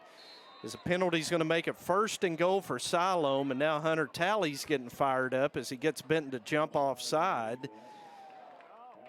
Well, Bentley Stamper's going to come in, looks like in replacement of Kane Simmons. Look, we like Kane, but we like what Bentley Stamper has showed in special teams all year. Yeah. And he had that tackle on the final play of the game against Russellville last week to keep him out of the end zone. So 1st and goal at the 3. Hunter Talley's going to keep running left, and he is tackled. Nice tackle by Hunter Goodwin. Great play. The defense collapsed down on that. And we should know that any time they're going to try to get in the end zone on a short yardage situation, they're going to go left behind that big tackle. It's a great play by Goodwin. A flag came in. And a chop block called against Siloam Springs will back him up. Are they calling chop block on Benton? Yeah, and I can tell you what they called is Bo Wright came in and kind of got tangled up there with Satulovic. How do you say it, Jim? Satulovic. Left tackle. 1st and goal Siloam at the 2, and Hunter Talley's going to keep and just bull his way into the end zone. Jake Jones rips the football away from him at the end. Now the Panthers have got to keep their poise right here. Yeah. Siloam was involved in a post-game altercation at Van Buren last week. So you don't want anybody going the unfortunate way that Kane Simmons has gone here.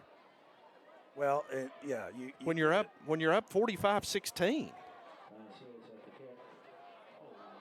It's a snap through Lashley's hands, Mancia in retreat. And Chris Bernard is going to come up with the football at the 24. So the extra point is foiled. And with 2:21 to go, we'll keep it here. Benton leads at 45-16. And just a mess of an end to that possession. Well, that was just an ugly possession, really all around. And you can tell from the sidelines just the, appearance. I think that the coaching staff is stunned at Kane being ejected. Probably Brad Harris is probably in that white hat's ear still over that. See Bobby Wynn and Blake Dorsey in the video stream as they talking. Walked out of the picture as Benton defense has been on the field a lot in this first half, primarily because the Benton offense has struck so quickly. Yeah. They're like, Cam, don't do a 70-yard one-play drive again. We need you to just go out of bounds after 30 yards or something. Give the defense a break. So after all of that, the bottom line is Kane Simmons has been ejected. Yeah. And that's not going to be changed. 45-16, Benton leads it with 2:21 to go. Remember after that 17-play drive, we were talking about how fast the first quarter was moving? Yeah. The second quarter has slowed to a crawl. Well, it really is. 3:37. Yeah. It was 3:37 on the clock 20 minutes ago. The last minute and a half has taken forever. Mancia pops his kick up high and short. Logan Owen wisely calls a fair catch at the 25. So Benton will have it right there. And the last time they had it right there, D.O., they just flipped it out to Cam Harris. Now, it would be a gaudy statistic if they do another one play, Cam Harris. If he's got 5 catches for over 200 yards and 4 touchdowns, that would be freakish numbers. He's got 4 for 189 right now. That's pretty freakish, to be honest with you. Yes. This time Benton elects on first down to go to Donovan Pearson. Has a lane over the 40, over midfield before he's finally tackled by Stone Stevens. And so if Cam's not going to get you 70, Donovan will give you 30. But I'm going to tell you right now, the downfield blocking by his receivers, I think that was Drake Womack out there blocking. 20 yards downfield, running his guy completely out of bounds. First down, Strand Smith rolling to the left. He is throwing on the run, and he sails it over Cam Harris's head. That time, Tanner Keir, the safety, had him locked down. Good coverage that time by the Siloam defender, and a flag on the field. Yeah. Yep. Pass interference against Siloam Springs on that. Now I'm going to tell you right now, that roll out to the left for a right-handed quarterback, especially that route, that's one of those that's so hard to get your shoulders around and really get your hips around. But you can tell Strand does a good job of getting his hips into it because he overthrew it. I mean, he was able to get a lot of power on that throw. Jason Gentry has Tanner Holden in at right guard on this possession. Eli Krebs is at left guard playing alongside Walker Davis.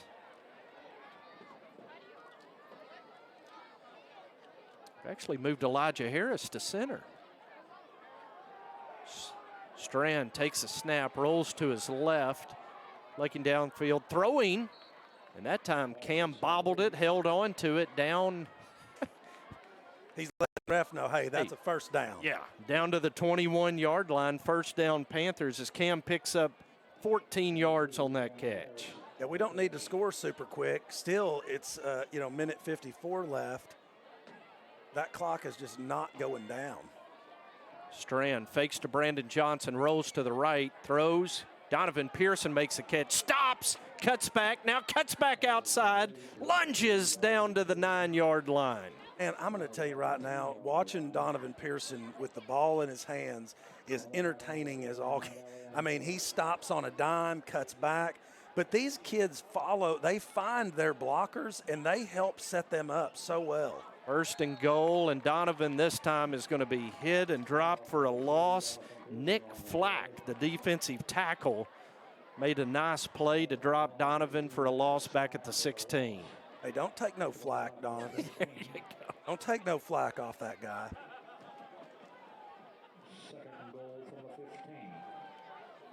It's a clock down to 1:15 to go in the first half. Benton leads at 45-16, looking to add to the lead before halftime. Brandon Johnson in the backfield. Strand Smith takes a snap, looks left, throws left. Donovan Pearson with the catch.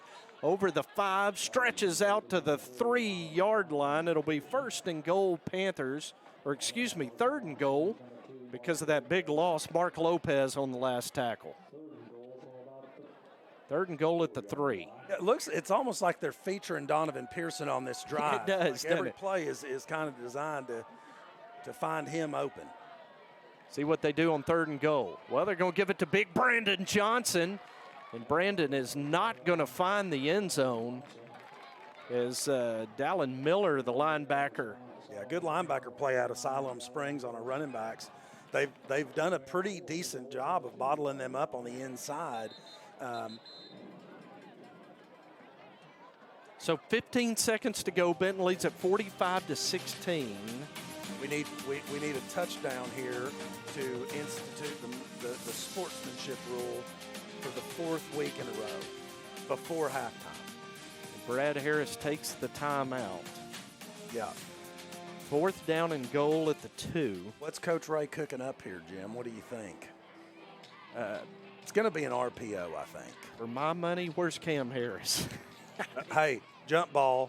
I trust Cam to go up and get it, especially if they give him another matchup.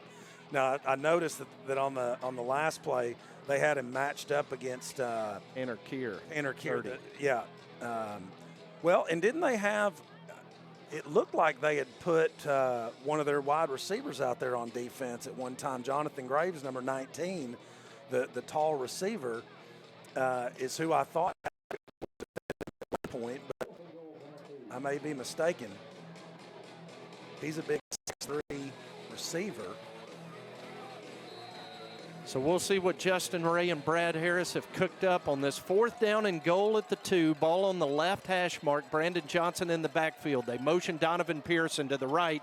Going to pitch it to Brandon Johnson, running right, and he runs right into the end zone for a touchdown. Yeah, that was a quick option, really designed to get the ball. That was really just an extended sweep is what that was, but Brandon Johnson waltzing into the end zone. Drake Womack doing a great job sealing off that linebacker, Stone Stevens there. Wilbur's extra point is good. He's 7 of 7 on PATs and 1 of 1 on field goals in this first half. And with 10 seconds to go, Benton leads at 52 to 16. Yeah, we've been putting up some gaudy offensive numbers in the first half.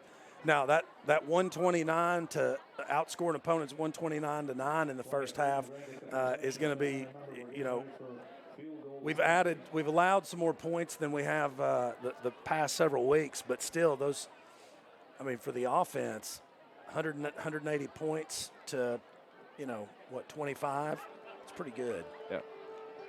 181 points scored in the first half of the last 4 games. That's impressive.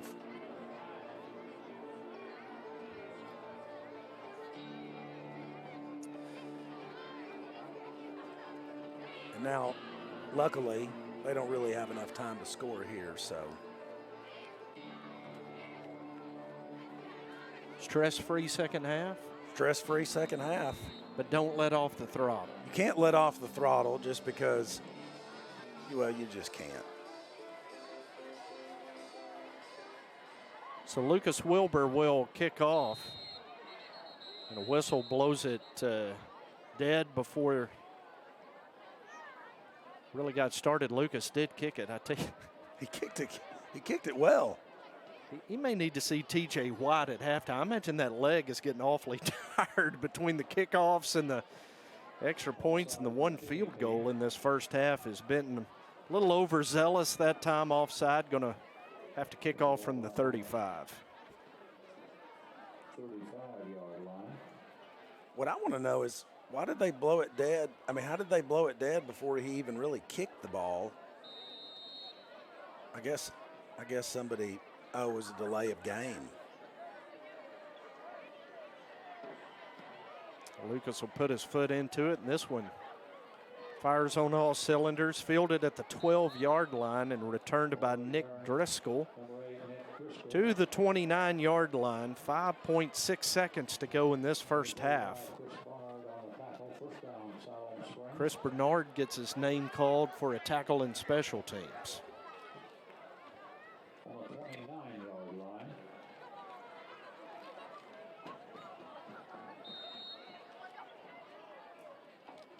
It appears as if Siloam is maybe going to kneel this one down and go to halftime.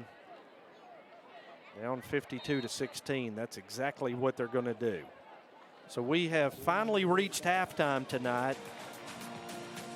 And up in Northwest Arkansas, it's a very happy group of Benton Panthers. Benton leads at 52-16 at halftime over Siloam Springs. We will take a break, and when we come back for the Hamilton Family Dentistry halftime show, our special guest, Shamika Christian.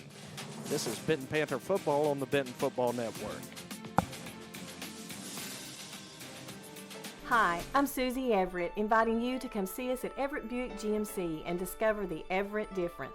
But what is that difference? It's outstanding customer service, the largest Buick GMC inventory in Arkansas, a state-of-the-art facility, and an outstanding team of professionals who put your needs first. From sales to service to financing, the difference shows in everything we do every day. Come see us at Everett Buick GMC, I-30 at the Alcoa exit. Family and community go hand in hand. That's why ACDI proudly calls downtown Benton our home and why we are excited to be a part of this community. Hi, I'm Josh Lane, the team captain at ACDI. My teammates understand the importance of serving in the community, and at ACDI, we'll always make that a priority. We are proud sponsors of the Benton Panther football team and thankful to share our family with this great hometown. Go Panthers!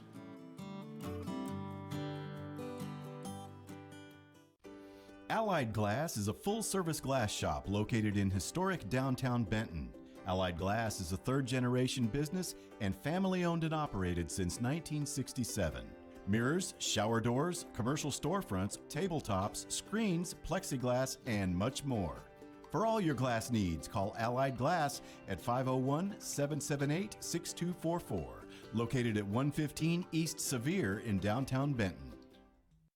Any lasting structure begins with a good blueprint, and every good blueprint must be designed specifically for the people it serves. The Benton Event Center, Riverside Park, and the new Boys and Girls Club, all designed by the professional architects at Black, Corley, Owens, and Hughes. They understand the Benton community and are a major part of our economic success. Proud sponsors of Benton Panther football and valued partners for our community. Yes, we've got Bear on the line with a question for Trey. Bear, what's your question? Hey, Randy, this is Bear, first-time listener, long-time caller. I wanted to ask Trey about Sanders Ground Essentials. I know they are real five-star guys wanted by everybody. I heard they have an excellent weed control and fertilization program, and they do customized plans based on annual soil results for all their customers. I just want to know what you guys have heard. I'm going to hang up and listen now. Bear, you should call them at 315-9395 or on the web at sandersground.com. Let's get growing. Benton leading Siloam Springs tonight at halftime, 52-16. On behalf of the MM crew and our broadcast crew, we can't thank Rick Bellinger at Riverside Grocery and Catering enough. Our dinner tonight was amazing. But of course, every Friday at Riverside is amazing. You want the best catfish you'll ever eat. Best hush puppies, best fried potatoes, best sides.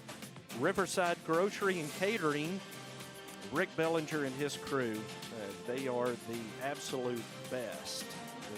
Welcome in Shamika Christian, who is the best basketball player we have ever had in here. Shamika, a Lady Razorback, an SEC Player of the Year. Yes, during your college career, a first-round draft pick in the WNBA, a WNBA All-Star.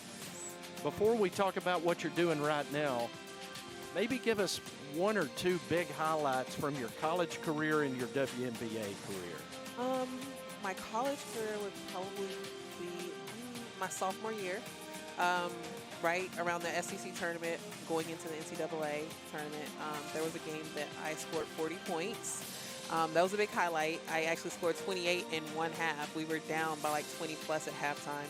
And Coach Blair, he ripped me a new one at halftime. He ripped the team a new one, and I just came out, and we ended up losing by 1 point. But, it was a great comeback.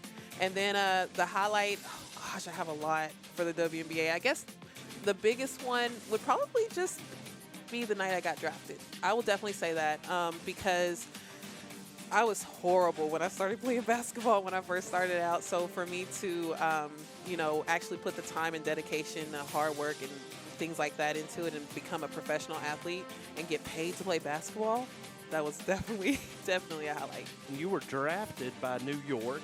Yes, that's so you went from a Hot Springs girl growing up to the big city of New York as a professional athlete. Yes. What was that transition like for you personally? You know what? Because I was so young, it wasn't that bad at all. I was very spontaneous and adventurous, and I love to see, new places and meet new people. So I was excited about it. I made sure I took all of it in. Got the chance, obviously, to have my very first game in Madison Square Garden, which is, one of the best places to play. So I took it in great stride and enjoyed every moment of it. So you have been in the basketball mecca, Madison Square Garden. You've played on the professional level. You were a superstar as a Lady Razorback. How do you wind up in Benton, Arkansas? And how do you wind up on halftime with us tonight? Well, you know what? I ended up in Benton, Arkansas because actually I was in New York for I lived there basically since I left college. I lived in Texas a little bit as well. But whenever I got pregnant with my 2-year-old, my mom was like, "You're in New York. What? That's too far away. Come home." And so whenever I came home, my mom was no longer in Hot Springs, neither was my brother. They both were in Benton. So I was like, okay, well, I'm going to Benton. That's where my support system is at. And I absolutely fell in love with the community. And I think it's a great place to raise my kids. And so that's how I ended up here. Now, how I ended up on my halftime, or at this halftime show, was somebody invited me. And of course, I was like, I would love to be there. I feel like you and I have become best friends. I know. And that brings us to, not only are you in Benton, but you're a part of the Benton School District now. And an unbelievable blessing because you are at the center of helping start the Bright Futures program. With a degree in social work, now a part of the district.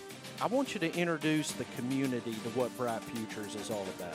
Yes. Okay. So Bright Futures, it is a community initiative that I'm so happy and blessed that Benton School District decided to go ahead and basically make the program a part of its community. But what we do basically is we connect students within our school. We streamline the resources of faith-based organizations, human services, individuals, businesses, and basically we bring the community in and meet those needs the students may have. Like if a student needs food, I go out to the community and say, hey, the student needs some food, and within 24 hours, a lot of times within an hour, we're able to meet that need. And so it's an amazing program. I've always had a serving heart, so I'm really, truly honored and blessed to have chosen for this position. But just finding a way to connect every aspect of this community is what we're doing. And there's so many people that want to give.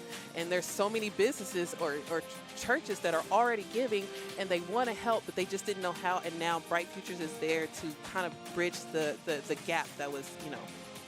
Yeah, and so you have churches, businesses, individuals that may have been working in a very good-hearted servant manner independently of each other. And if I understand, what you're trying to do is bring all that together so that we're all on the same team for the benefit of the children. Yes, definitely. And the amazing thing about it, you do have individual entities that have been doing this for so long, but now we can all just come together and make sure that these needs are met. I mean, it's very difficult for a child who did not have food last night to go into the classroom and learn something the next day. And so we definitely want to make sure that we meet those needs so they can have a better chance at being successful academically as well as socially. And so I feel like I'm like my counselors of the school district. I feel like I'm their backup player. So whenever they tell me, hey, this student needs, then I get right on it and I reach out to the community, which is, I know I've blown your phone up a lot. Like, hey, we need something, So we've delivered beds, we've delivered dressers, food, clothes, shoes. You name it, anything that they needed. So far, we've been able to meet those needs within 24 hours. I got to believe you've become one of the great blessings to the counselors, because in times past, it was kind of up to the counselor at each individual school to try to fit and fill the need. But now in your role, that is your full-time position. Yes, definitely. You know what? I tell my counselors, I'm like, hey, I'm here to add value to everything that you're doing. They have so much to focus on. They got to go and teach their lessons. They have to worry about the social emotional part of, everything. And I said, hey, whatever I can take off of your plate, that is what I'm here to do. And I have the time to do it. I have, resources. I have a lot of people that are willing to help. So any way that I can help them out so they can, focus on the other things they have to focus on, then that's what I'm here for. It's a program that's in its infancy, and I know you and Chad Brown, who was very instrumental in this coming to Benton, and you might want to talk about the role Chad has played. We're a part of a workshop this week at Little Rock and learning more about it and being a part of that. But for this program in its infancy, talk about what the next steps are going to be to get this fully implemented. Yeah, well, going back to Chad Brown, I mean, he is the reason why Bright Futures is here in Benton. He was discussing with one of the counselors, like, you know, hey, what's going on? Why is this happening? I believe he took one of his players home from after football practice, and the player didn't have food. And he was like, how can this happen in our community? And so he spoke with the counselor, and they started doing some, you know, research, and they stumbled up on Bright Futures, and then they reached out to a couple people and got more information about it, brought it to the superintendent, and then everybody was on board, and then that's how I got here. And then for now, the next steps of what we're doing, you know, there will be obviously some supply drives, there will be different donations. We're always looking for Bright Future champions. And so if anybody, any business, individuals, faith-based organizations want to partner with us to help meet these needs, that is what we're seeking right now. We're trying to make this network expand into a bigger network. And by all means, we've had a lot of groups and entities and different businesses already step up and help us out, but we definitely would like to make that network bigger. So if somebody's listening to us right now and says, hey, I want to be a part of Bright Futures, I'm intrigued by what this is going to do, I'm a part of this church, or I own this business, what could they do to become involved? They would just need to reach out to me, and, you know, they can always reach out to, just call the school district, and then they will get transferred to me, or they can always email me, and it's my first initial last name, so S. Christian, so SCHRISTON at bentonschools.org. Shoot me an email, and we will definitely get them connected. Okay, Shamika, that is outstanding. And you, if somebody wants to, you are working out of the central office building, the Chenault building downtown, correct? Yes, that's correct. Okay, so Bright Futures, and the goal is that every child in need will have that need met within 24 hours through the collaboration of our faith community and our business community and our school community. And Shamika Christian is going to be the point person that helps make all that happen. Shamika, we are blessed to have you in our town, and thank you for coming on tonight. Thank you. Shamika Christian, our halftime guest tonight on the Hamilton Family Dentistry Halftime Show. We're going to take a break, and when we come back, we'll look at the first half stats. Benton leads it tonight over Siloam Springs, 52-16 at halftime. This is Benton Football on the Benton Football Network. Congo Fireplace and Patio has been Benton's go-to place for all your hearth needs since 1920. Stop by now and see over 20 live burning displays. With the South's largest selection of gas logs, gas inserts, and wood-burning stoves, Congo has what you need to heat your home this winter. Get any accessory you need for your fireplace and stove in one place. Plus, see the largest selection of pellet stoves. With over 90 years of combined sales and service, there's no other place to shop. Hamilton Family Dentistry, dental care that grows with you. We're family owned and are ready to provide dental care for your family. From your newborn baby to your great-grandparents, we see them all. Give us a call at 653-2422 or come visit us at 2422 Spring Hill Road. Merchants and Farmers Bank is built around hard work and dedication, offering the big bank products but small bank friendly. Building relationships, one customer at a time. We invite you to be next. Stop in today at the corner of Spring Hill and Highway 5 in Bryant, or our newest branch opening soon in downtown Benton, where you'll find that your experience here matters. Visit us online at mfbanknet.com or find us on Facebook. Member FDIC, Equal Housing Lender. Jones Heating and Air, located at 520 Edison Avenue in Benton, specializes in residential, commercial, and new construction HVAC systems and offers 24-hour service. Jones is a proud supporter of Benton Panther Athletics, the Saline County Boys and Girls Club, and youth sports at Benton's Riverside Park. Find out more at jonesheatingandair.com or call 501-778-3324. You ready for this? Home field advantage is such a huge deal in football, and I think it's a huge deal in the mortgage world too. That's why, we're a local company. We have in-house processing and underwriting, and that enables me to make sure that my customers have a great experience from kickoff to the closing table. That's just what we want to do, is give them a great experience. With Cornerstone Home Lending, you'll always have the home field advantage. Text DIO to 36260 to get started today. It's Friday, so Panther fans are thinking about our friends over at Riverside Grocery. Everyone knows about their catering that's good as grandma's, but their breakfast and lunch are becoming a Saline County tradition. Deer season's just around the corner, and Riverside's also your headquarters for feed and game processing. So whether you're gassing up or grabbing those essential tailgating supplies, Riverside Grocery has everything you need. Drop by Riverside and start your weekend right. Elliott Electrical is a proud supporter of Benton Panther football. For over 35 years, Elliott Electrical has been providing reliable, efficient, high-quality electric service to Saline County and Central Arkansas. From lighting design and planning to street and parking lot installation, Elliott Electrical has all the lighting services to keep your home and businesses illuminated. For a free estimate for all your electrical needs, contact Elliott Electrical today at 501-315-7539. Welcome back to the Hamilton Family Dentistry halftime show. It was all Benton Panthers in the first half. Benton leads at 52-16 tonight over Siloam Springs. As we look at the Hootens Arkansas football out-of-town scoreboard, Dio, Greenwood leads Mountain Home 24-7 in the third. Russellville leads Van Buren 17-0 in the third. And in the fourth quarter, Lake Hamilton 21, Parkview 6. Wow. So Lake Hamilton has held that explosive Parkview offense to 6 points in the fourth quarter. Well, that means Greenwood is down on defense, because we wouldn't usually see Mountain Home score anything on them typically. So Greenwood's down on defense, but Lake Hamilton is stout at defense this year is what that means. Yes, it's going to be a great matchup with Benton and this offense that we've got. Mockside is trailing Ashdown 14-0 in the third quarter tonight. Glen Rose in a battle at Genoa Central. Beavers lead at 12-0 in the third quarter. 52-16, and one of the most electric, explosive first halves we've ever seen.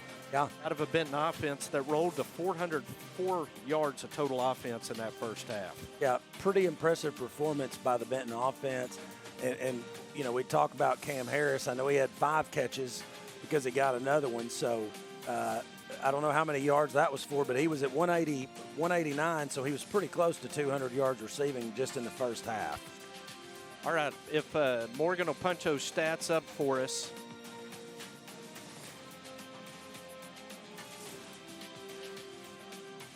And there you go, Dio. Well, there's some stats. 408 total yards for the Benton Panthers, 300 through the air with 108 on the ground. Really, Siloam Springs, a lot more impressive than I thought they would be. 222 yards through the air, but just not really able to do much on the ground. Most of those rushing yards, really came on a few plays. First downs, Siloam Springs, trailing Benton, 17 first downs for the Panthers, 13 for Siloam Springs. So, and really the number that kind of surprises me the most is for Benton is the 1 of 4 on third down conversions, because normally we convert third down conversions at a really high rate. Siloam Springs only 30% for themselves on third down. So pretty good. Problem is Benton didn't have a lot of third downs to convert. Oh, and that's the reality, because they scored so quickly. So, I think they had 3 of those third downs on their first drive, maybe. Matt, as you roll the highlights for the live stream, we'll walk through some individual stats. Strand Smith, 13 of 18 passing for an even 300 yards in the first half. Cam Harris, 5 catches officially, 5 catches, 203 yards. Wow. And 3 touchdowns in that first half. On the ground, Brandon Johnson led the way, 8 carries, 53 yards. And, of course, Chris Bernard had the big interception in that first quarter. There's one of Cam's 3 touchdowns. The first, a 70-yard romp. He also had a 75-yard catch in the second quarter. Just an absolute mismatch tonight trying to cover Cameron Harris. Yeah, and that, Chris Bernard coming up from that free safety position and getting the pick six, he's super excited, got that defense fired up. And then really after that first drive that Siloam Springs had, the defense did a really good job buckling down until Siloam's last two possessions. And they battled back, had some deep balls that they were able to connect on and make something happen. That's really what padded those stats for them, was the last two drives. Casey Johnson, after the first couple of runs there, kind of a silent first half for Casey, but Brandon picked up the slack. Yeah. Well, and it just seemed like, after that fumble that Casey had, I don't know if he banged his knee up or what, but he doesn't look like he's running at full speed. But Brandon Johnson able to come in and do a fantastic job. It's another Cam Harris touchdown. Took a lick from Ledeker at the end of that play, but boy, Cam just an amazing first half. Well, and the Benton Panthers are all smiles right now. And speaking of smiles, have you seen Freddie smile that big before getting his picture made with any other person? Because I don't think I have. I kind of wonder if we could get, Matt, could we get the picture of Freddie and Shamika to you for the post game? Okay.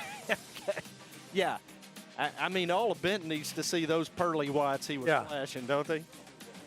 Hey, it's a good picture, Freddie, but no, I'm going to tell you what, though. You could tell standing next to you, because you're a good height reference. Everybody knows how tall you are, Freddie. But she was taller than you, Freddie. Whichever one she wanted to, I imagine. I don't know what position she played. She was the Cameron Harris of ladies basketball. Yes. Well, and I didn't realize that Chad Brown, one of our PDFL board members, and he's really, he's really taken the reins the last 2 years with that program and done a good job. And that's, really what we hope that program, we look for these people that want to pour into their community, that want to be involved and want to make it better. And Chad clearly is one of those guys, just got a heart for kids and, wants to do what's best for them. So glad to hear about that program. It's just something that's so needed. And in this community, we have this community is amazing when it comes together. Yeah. And it's kind of one of those aha moments. It's like, why didn't we think of this before? We've got such a strong faith community that's servant-minded. We've got such a great business community that's servant-minded. How can you network all that with the school where the day in, day out need is? It just, and credit to Chad for finding the program, bringing it to the school administration who found Shamika to head this up. I think it is going to be an absolute difference maker. Yeah, it sounds like it. For the children of our community. So keep your antenna up for bright futures. Yeah. So Panthers will kick off to start the second half. Dylan Bosley, the senior. Outstanding soccer player for the Benton soccer team of Bobby Wynn. And Dylan kicks off. And it is going to be a touchback. There you go. Lucas Wilbur may be in the ice bath. He might be. Kicking he did in the first half. That was a great kick from Dylan Bosley. I mean, you want to talk about putting it right at the corner there. That was a fantastic job. Third quarter tonight brought to you by Sanders Ground Essentials. Getting your lawn ready for fall, Dio? Well, I have been watering it like a madman, but I do need to get Sanders out there with some fertilizer on it. Yeah, give Kyle a call. Is Andrew Armstrong unable to make the tackle on David Gowan, but Bentley Stamper's not afraid to come in there and take somebody's legs out from under him. Bentley Stamper, remember that name, 5'8", 155-pound junior, making his presence known on the first play of the second half. That was my exact size as a junior. It's Talley looking to throw. He does throw, and he hits Brendan Lashley. Stamper is being taken for a ride down to the Siloam 41. Now, Bentley's tough, but Brendan Lashley is big. He's a hoss. He's a hoss. You can tell up next to Bentley Stamper how big he actually is. Yeah, he's a big boy, 6'2", 210-pound senior. Siloam on the move at the Benton 41. Tally keeps Hunter Goodwin off the end. Dio played it well. Well, that was such a good headsy play by Hunter Goodwin. Just kept his eyes. That was just good eye discipline. Never committed fully to the running back, but gave the quarterback enough of a threat that he kept the ball. Hunter's still able to slide over down the line of scrimmage and make the play for really no gain. Football just shy of the 40. It's second down and 9 for Siloam. One back in the backfield. Tally takes a snap, looking right, pressured, and throws it away. As Benton has been within about a tenth of a second of about 5 sacks tonight. Credit Tally. Yeah, well, he's also gotten 2 intentional groundings out of that, but he's not he's doing a good job of not taking sacks. And he had some heavy pressure coming at him that time. I think we rushed 6. I think we had 2 linebackers and a safety coming on that. Third down and 9. Benton showing blitz. Here they come. Wright and Mancheck both. Pressured. Throws. Church makes the catch. And Stamper tackle him to save a touchdown at the 8. Yeah, that's one of those tackles that hurts. You got the cleats to the face right there, but Bentley Stamper doing a good job.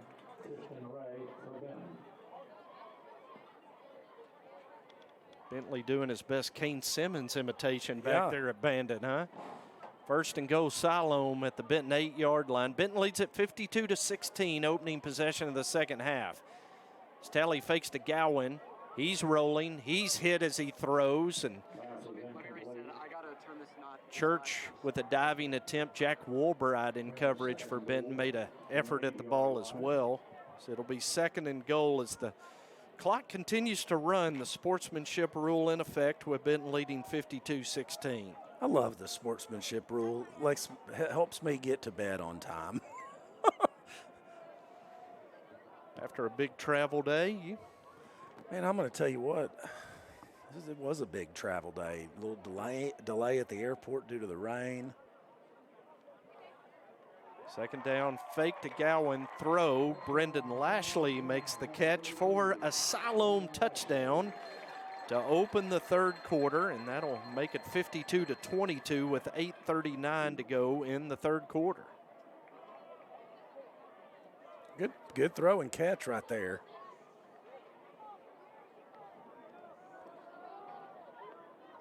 Brendan Lashley's a nice little receiver out of that H-back. Yeah. Well, spot. 6'2", 210, that's a big body kid, but he moves pretty well in space, and he's got pretty good hands. We did see him drop a couple passes earlier, but he's also made some really good catches. Siloam going to go for 2. Snap gets away from Tally, and he just falls on it back at the 13. So conversion goes awry, but Siloam does score. It's 52-22 with 8:39 to go in the third quarter. This has been Panther Football on the Benton Football Network. At Farmers Bank and Trust, we know banking isn't always top of mind. You've got other things to focus on, like getting the kids to soccer practice or mowing the lawn or grocery shopping. But our products and services are designed to fit your schedule and needs. From online and mobile banking to convenient hours and locations, Farmers Bank and Trust is easy banking for busy living. To learn more, stop by your local branch today or visit myfarmers.bank. Member FDIC Equal Housing Lender. Siloam Springs scores on the opening drive of the second half to cut the Benton lead to 30 at 52-22. Dr. Brian Armstrong and his outstanding team at Bryan Eye Care provide both internal and external eye exams.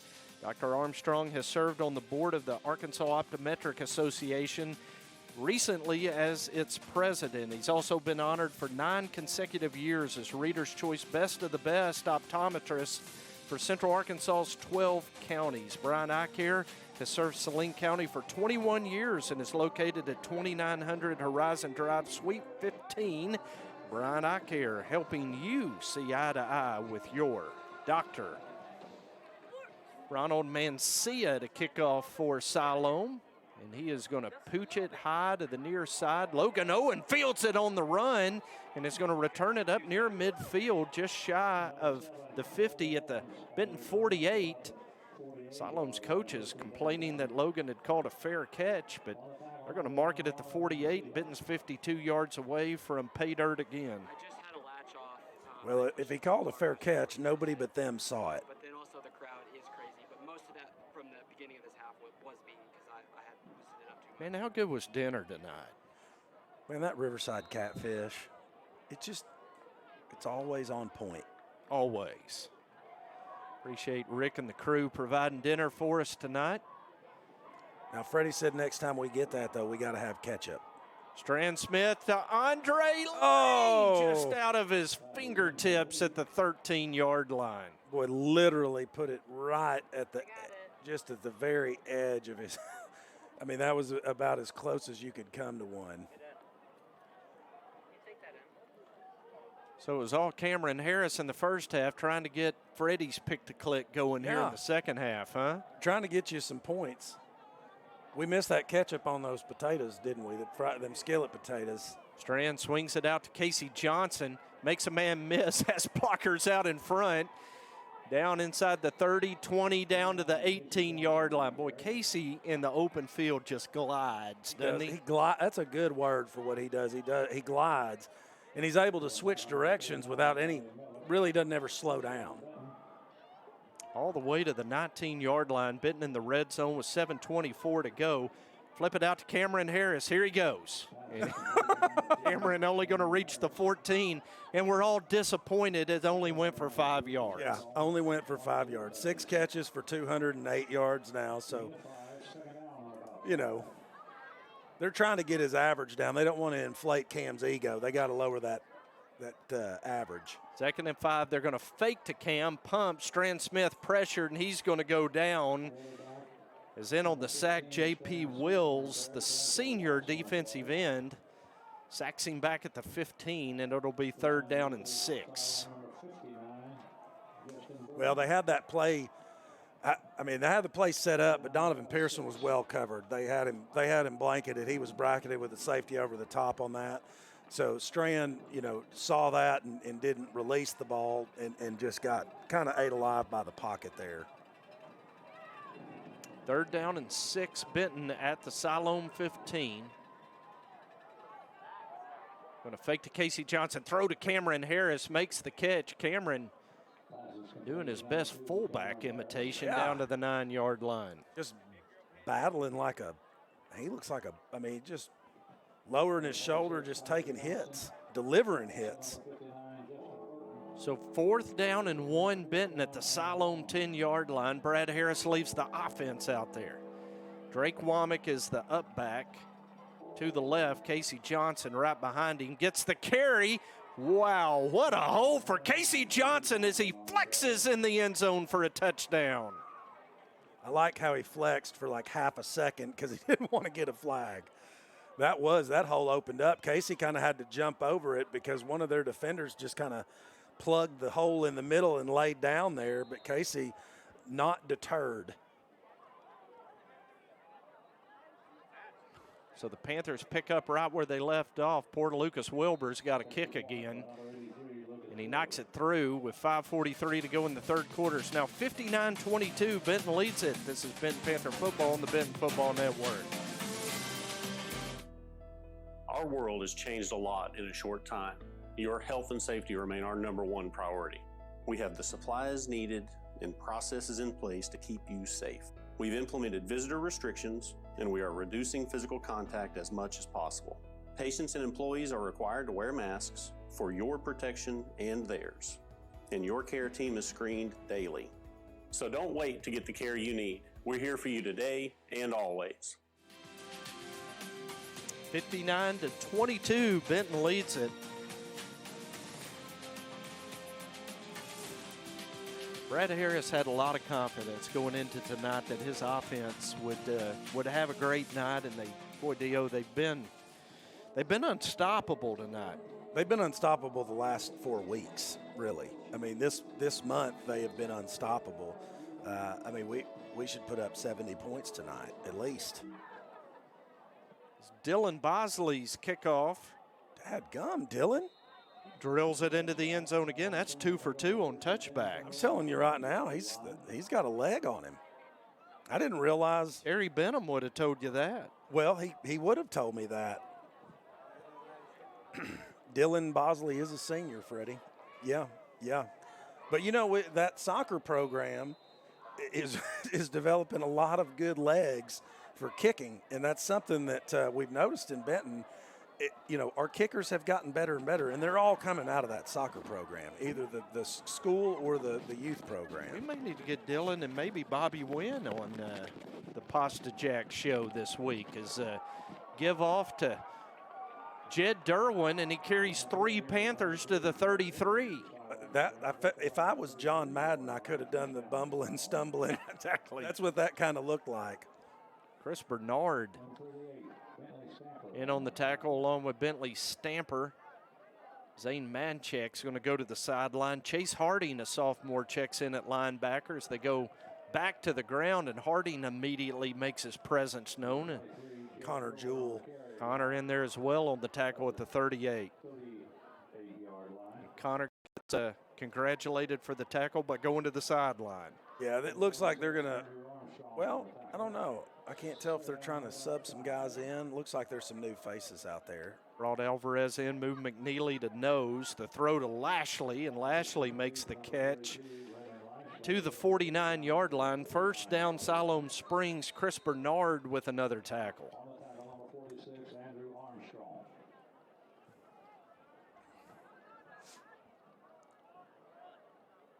First down, Siloam at their own 49-yard line with 4:25 remaining in the third quarter. Benton leads at 59-22. Want to remind you to tomorrow check out the Farmers Market in downtown Benton, 8 a.m. to 1 p.m. And want you to remember as well that this year's City of Benton Trunk or Treat event, Freddie, will be on Saturday evening, October 30th. What are you dressing up as Halloween for, Freddie? You get nothing? Just going to wear your Panther jersey?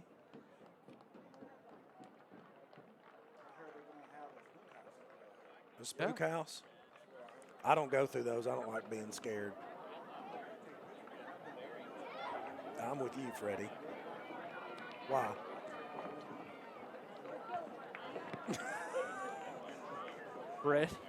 Freddie is going to go to Trunk or Treat October 30th from 6 to 8 p.m. behind Holland Chapel. It's free, hayride, and a candy, and you might get Freddie to take your picture. So David Gowan gets the carry on first down. Bull Wright with a great tackle on the edge at the line of scrimmage for no gain. 4 minutes to go, and Freddie's in a jovial mood here in the third quarter with the Panthers up 59-22. It's not every day you get to talk to a former Razorback, you know, SEC Player of the Year, played professional basketball. I mean, you know, that's pretty good stuff right there, Freddie. And she's just a great person. She's just super nice. Gowan on the give on second down, and he is hammered to the ground at the 30-yard line. Bo Wright and Chase Harding combine on the tackle. I tell you, Bo Wright's got a lot of tackles tonight. He's had a good night. Had a good night. Boy, I wonder who had him as a pick to click.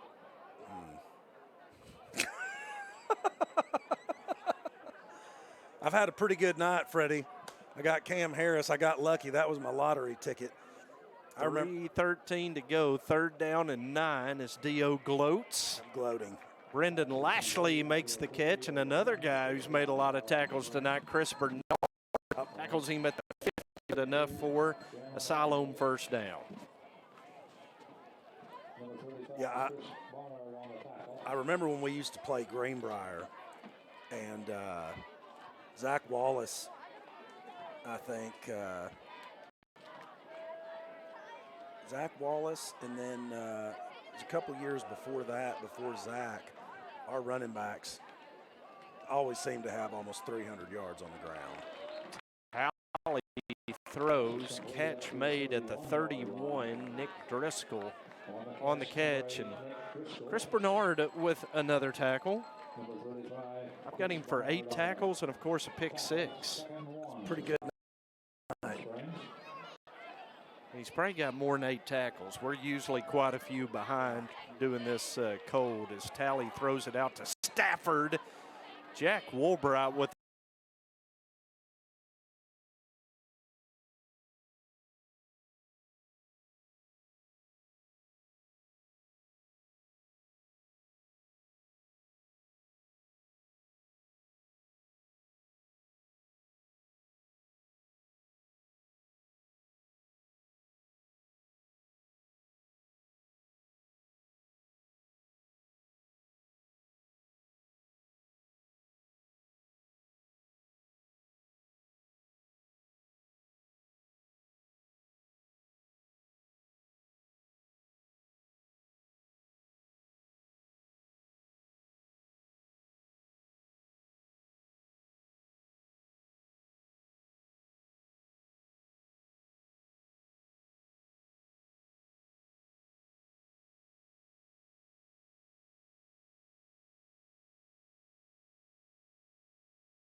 Well, I'm going to blame it on the camera guy. Maybe that's why my eyes followed it, because I didn't know the ball was anywhere else. Now this time we know Gowan's got it. And the little man plows down to the 1-yard line. Stamper and Harding make the tackle. As the third quarter comes to an end tonight up in Northwest Arkansas, we got 1 quarter to play. Benton leads it tonight, 59-22 over Siloam Springs. This is Panther football on the Benton Football Network.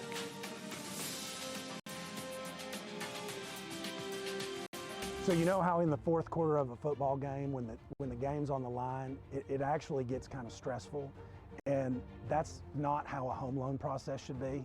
When you're a week away from closing, which is the fourth quarter, you shouldn't have stress, and that's what at Cornerstone we want to take away. We want that to be a stress-free experience for you. We want it to be that blowout victory. Text DO to 36260 to get started on the home mortgage process today. CTS Services is a Benton-owned company that specializes in industrial cleaning, waste disposal, and COVID-19 disinfection. CTS is a strong, secure company looking to career. CDL and non-CDL positions are available with competitive wages, IRA with a 3% company match, and health and life insurance benefits. For job, information, or cleaning services, give CTS a call at 501-778-4535. For those of you coming with us out of the live stream, there is the #1 fan with Shamika Christian, who we interviewed on the Hamilton Family Dentistry halftime show. We've never seen Freddie smile so big, Dio. Oh, look at that smile. He's showing off all them teeth right there. He is happy as all get out. It's not often you get to hang out and get your picture made with a WNBA player. And as Jed Derwin got the carry on 2nd and goal at the 1, fumbled, picked it up. Chris Bernard in there again. They're going to mark him back at the 2-yard line. And it'll be 3rd down and goal. Fourth quarter tonight brought to you by Merchants and Farmers Bank. They're not new to Saline County, just new to Benton. With a new branch in downtown Benton opening soon at 300 North Main Street across from the courthouse. Merchants and Farmers Bank. 3rd down and goal. Give to Jed Derwin. And the sophomore is in the end zone. high-stepping and celebrating on Siloam's homecoming. A touchdown, and that cuts the Benton lead to 59-28. Yeah, well, what do you say? I mean, stress-free second half, right? Stress-free second half. Ronald Mancia will kick off. Or, excuse me, extra point. It was a low snap. Kick is good, though, by Mancia. 11:20 to go in the ball game tonight. 59-29, Benton leads it on the Benton Football Network. Hi, I'm Susie Everett, inviting you to come see us at Everett Buick GMC and discover the Everett difference. But what is that difference? It's outstanding customer service, the largest Buick GMC inventory in Arkansas, a state-of-the-art facility, and an outstanding team of professionals who put your needs first. From sales to service to financing, the difference shows in everything we do every day. Come see us at Everett Buick GMC, I-30 at the Alcoa exit. 59-29, Benton leads it with 11:20 to play tonight from Northwest Arkansas. Benton is going to come home next Friday, Dio, for a massively huge home game. Yes. In Week 6 against the Parkview Patriots. And we'll have a graphic coming up later, but we need the Panther fans to pack the Palace. Yes. And we talked about Shamika and her accolades. It's a Parkview team with a lot of D1 athletes on it, and you saw what they did to Greenwood a week ago. Yeah. Yeah, it's going to be a big game, and they're going to have some offensive firepower for sure. You know, I don't know about their defense, but I know they're loaded with athletes. We need all the Panther fans to mark their calendar right now. Next Friday, I'm going to be at Everett Field. Yeah, I'm going to be cheering on these Panthers. Yeah, throw it up there, Matt. There you go. Pack the Palace next Friday. Parkview is coming to town.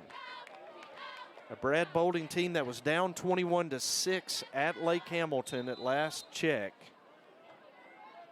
And that would be Parkview's first legitimate loss of the season. They had to forfeit a win over Southwest. But all you need to know about Parkview is a 20-point win over Greenwood. That says enough. Yeah.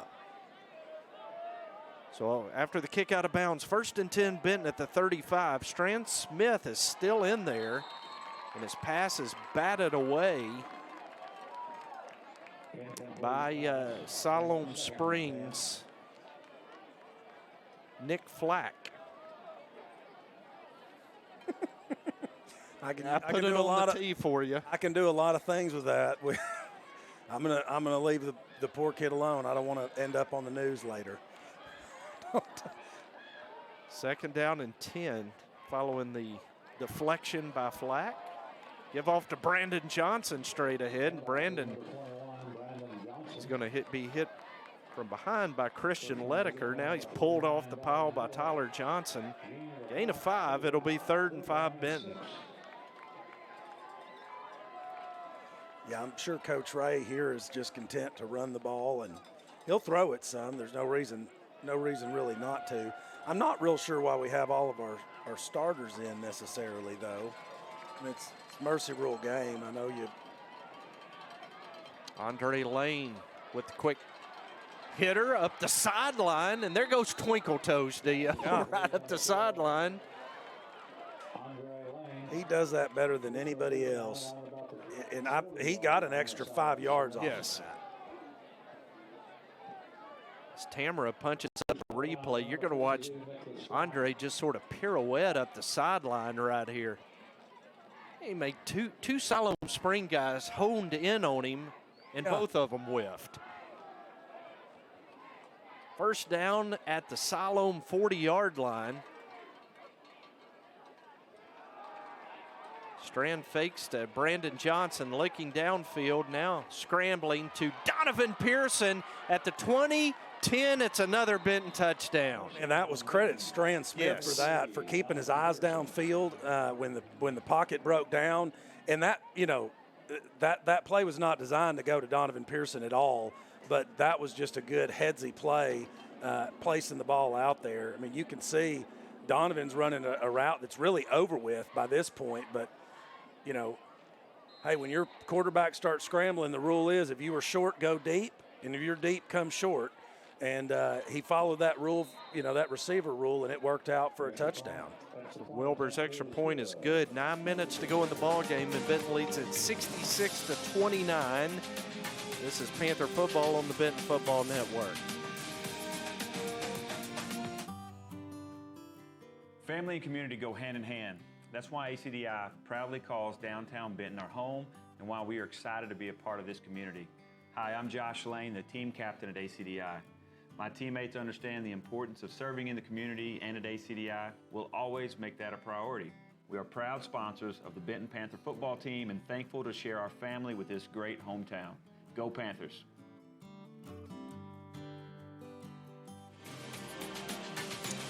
Benton leads at 66-29 following the touchdown pass to Donovan Pearson. Everybody getting in on the fun tonight. Yeah, we've called several different names for touchdowns. Brandon Johnson, Casey Johnson, Donovan Pearson, Cam Harris, all scored touchdowns. Bernard on defense scored a touchdown. But in my opinion, it's time to get your starters out. You got a big Parkview game coming up next week. Just don't need to take the chance of anybody getting injured. And it'll be a Parkview team that comes in wounded from a 24-14 loss tonight to Lake Hamilton. Courtesy of the Hootens Arkansas football out-of-town scoreboard, the return, Gowan and Casey Johnson in on the tackle and special teams. Well, and see, that's, I wondered why Casey was out there, but you know what? Casey's out there in replacement of Kane Simmons, which the Mount Nebo Brain Trust never responded to our request for that rule on what if an ejection in the first half is just you're ejected for this game and it's done, or will he be gone from the first half of next Friday's game?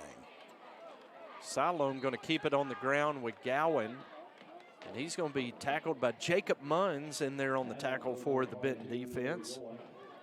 You don't think the Mount Nebo crew turned off the stream at halftime, do you? Well, no, because they've been sending me pictures making fun of my commercial. So they've been having a good time with it. Yeah. We just can't get our rules expert up there to weigh in. No. Gowan on the carry.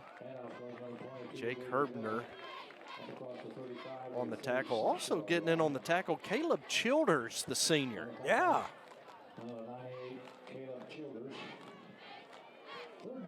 5'10", 200-pound senior defensive lineman. He's anchoring in there at noseman as they give it on the ground. And Bentley Stamper is going to make the tackle of Derwin at the 43-yard line. First down for Siloam. Fourth quarter brought to you tonight by Merchants and Farmers Bank. That new branch within walking distance of Dio's front porch about to open on Main Street downtown. As they go to Derwin again, he makes Stamper miss. Breaks a tackle from behind. Chris Bernard. Chris Bernard has been a tackling machine tonight. Brings him down at the Benton 44. Well, and realistically, you really don't want your free safety to have a ton of tackles. That's not who you want to get those big tackle numbers. But in a game like this, it doesn't really matter. Well, you can see what Brandon Craig's doing. He's not running tally now, trying to prevent him from getting any hits. They're just handing it off to Gowan and Derwin back here in the backfield. Gowan gets the carry again. And he's going to carry to the 41-yard line. Ian Alvarez and Jake Herbner on the tackle. Yeah, Jake Herbner has gotten some really good playing time, and you can tell, you can see the future of our defense in some of these younger guys that have gotten to play in the second halves of these last four games. Always so good to get. When you get your program to that point and you're able to get some experience to these younger guys, it just continues to make them better year after year because now these guys have had in-game experience. Give it off to Gowan. There's Herbner again, Dio, on the tackle at the 36. Yeah, and Bentley Stamper coming in, towards the end there, was going to play cleanup if Jake couldn't get him down.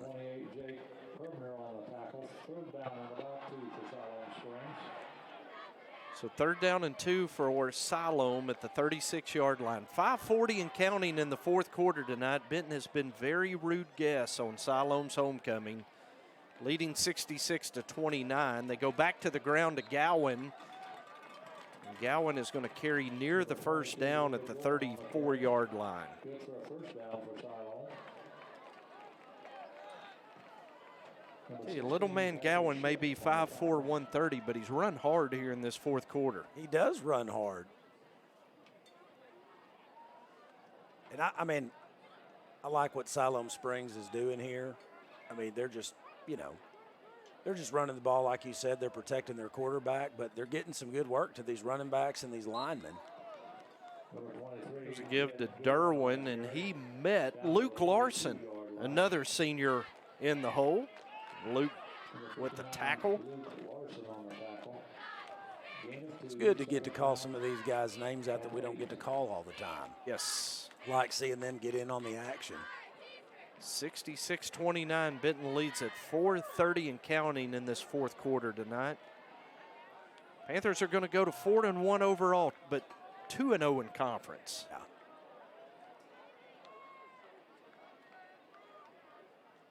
As the give this time to Derwin, he had nowhere to run.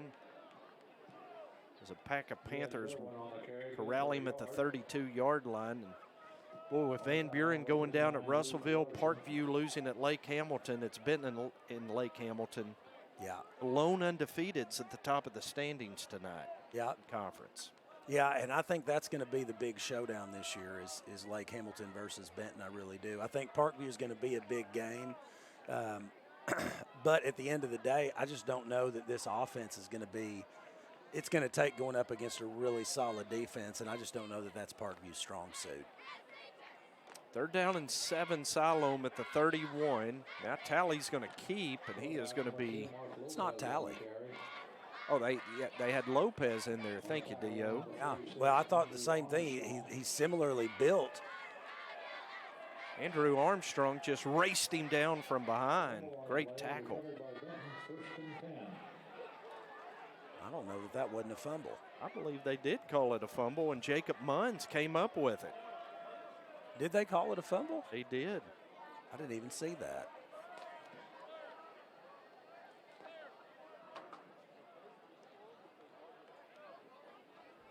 Now Brad Harris is going to send out mass substitutions. Klein Hooten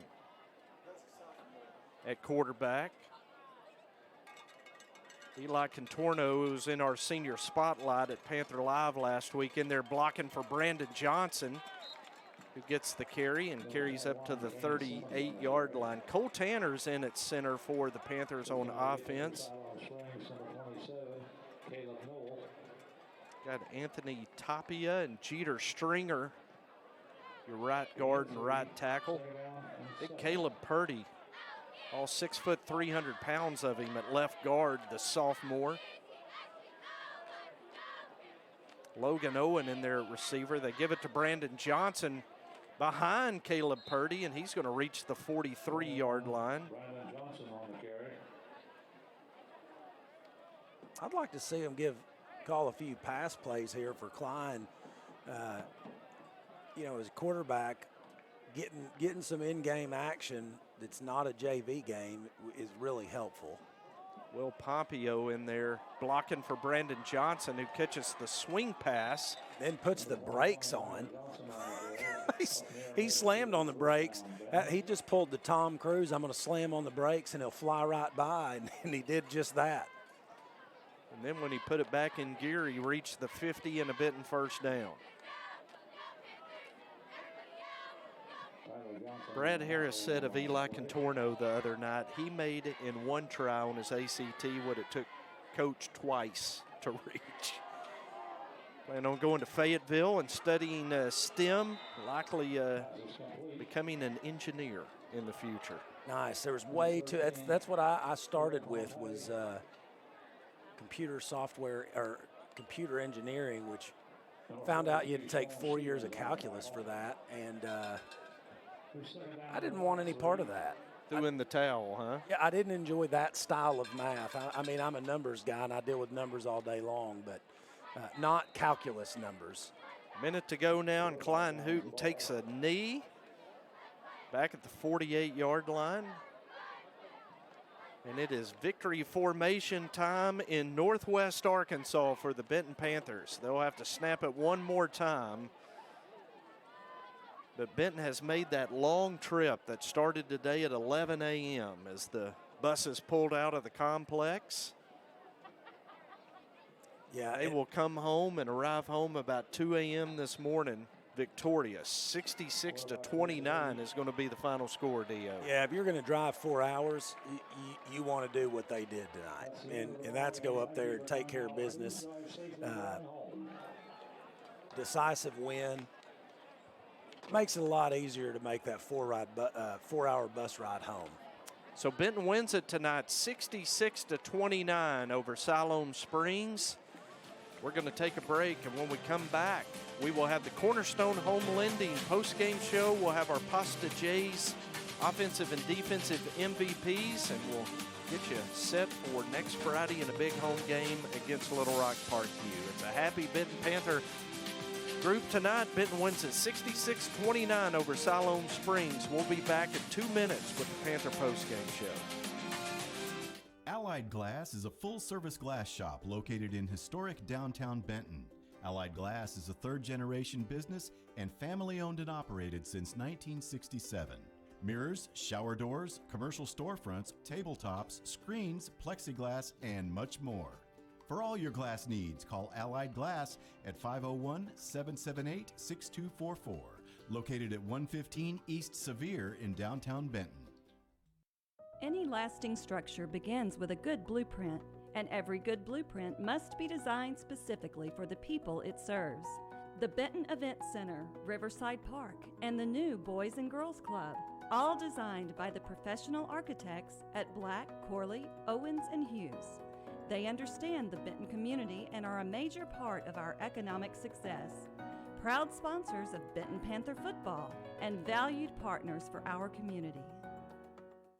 Yes, we've got Bear on the line with a question for Trey. Bear, what's your question? Hey, Randy, this is Bear, first-time listener, long-time caller. I wanted to ask Trey about Sanders Ground Essentials. I know they are real five-star guys wanted by everybody. I heard they have an excellent weed control and fertilization program, and they do customized plans based on annual soil results for all their customers. I just want to know what you guys have heard. I'm going to hang up and listen now. Bear, you should call them at 315-9395 or on the web at sandersground.com. Let's get growing.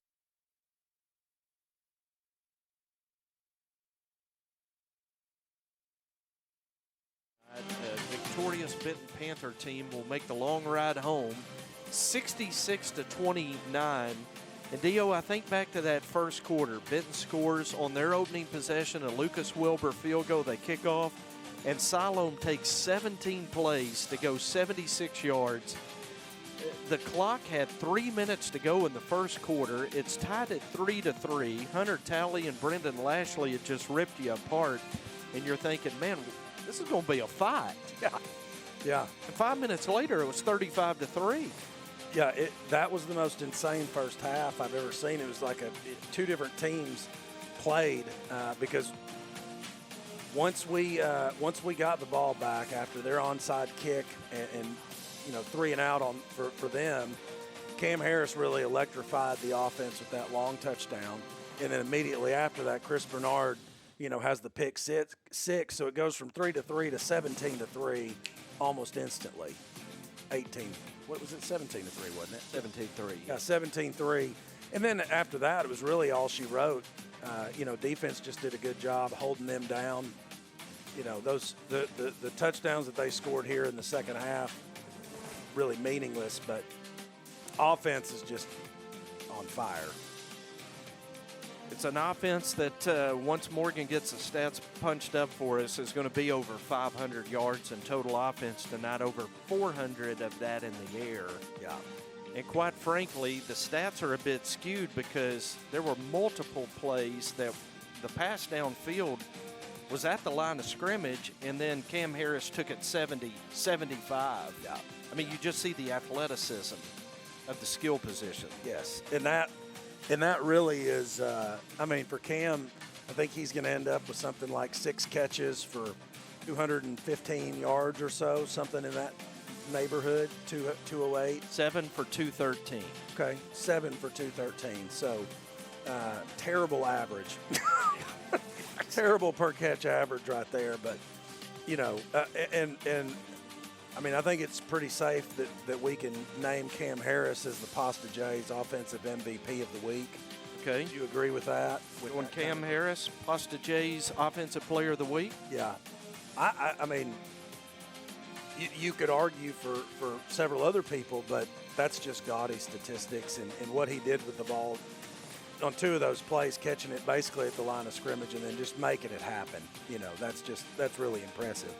Now, talking about the defensive side of the ball, that's where it gets really tough, is talking about that. We saw Bo Wright had a fantastic night. Obviously, you got Chris Bernard with the pick 6 and then multiple tackles there. You know, but a lot of players had a really good game. You know, Bentley Stamper comes in relief of Kane Simmons, makes a ton of tackles. So, but I don't know. My opinion there would probably lean towards Chris Bernard just because of that pick 6. What are your thoughts? Yeah, I'm gonna agree with you. I got Bernard for 12 tackles. He had a pick 6 when the game was still in the balance early. That he returned 33 yards for a touchdown.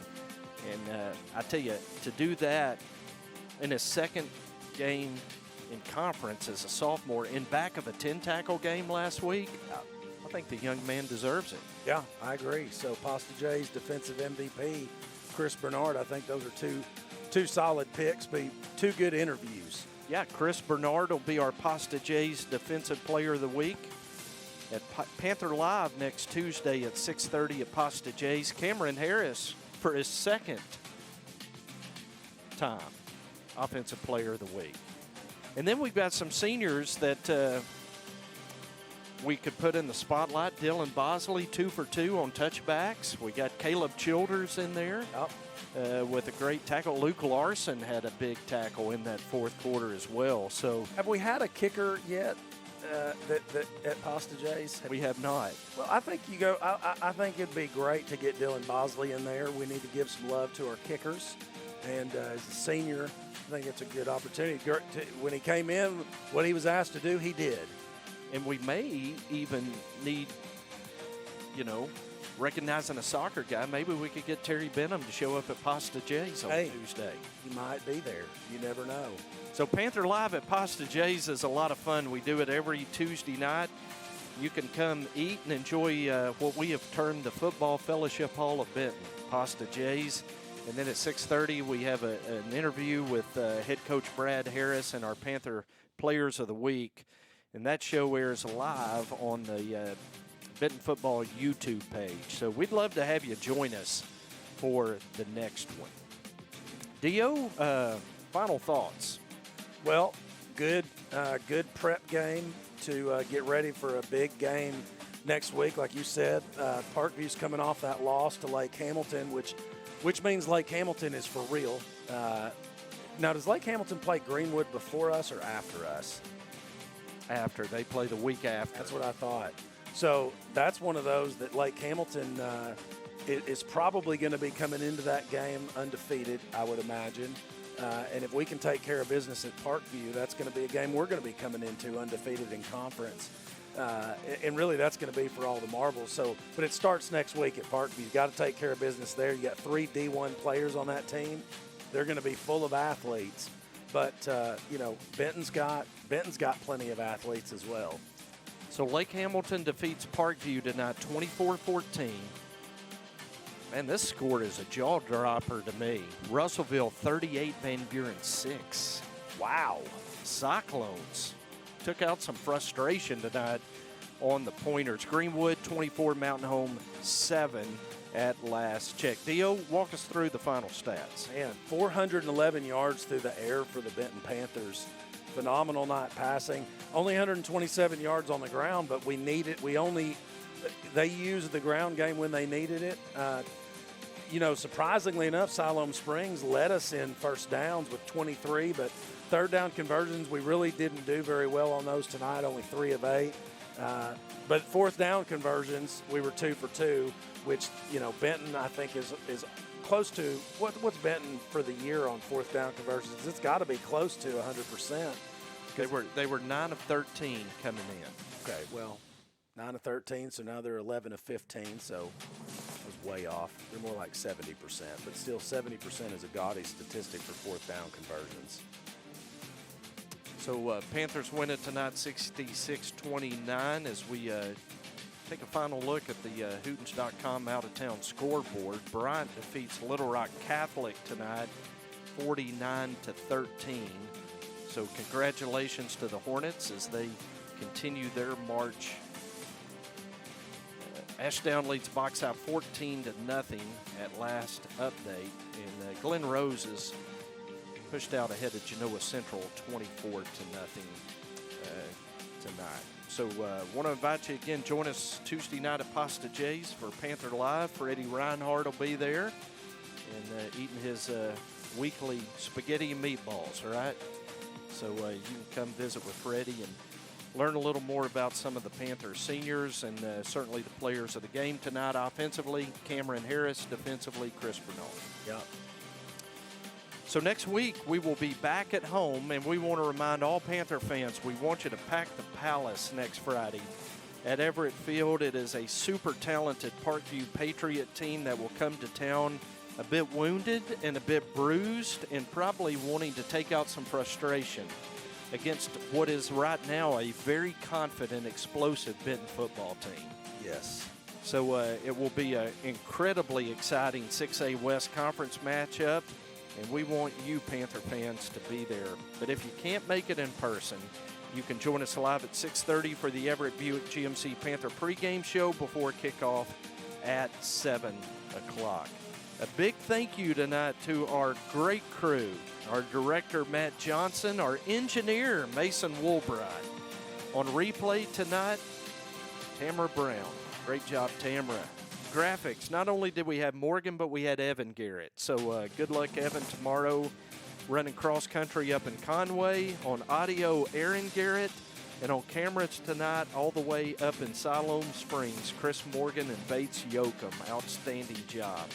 Thank you to Justin and Acree and the great folks at The Buzz for their partnership in making 106.7 The Buzz 2 the radio home of Benton football. And an extra thanks tonight to Rick Bellinger and the folks at Riverside Grocery for feeding us some outstanding catfish and trimmings.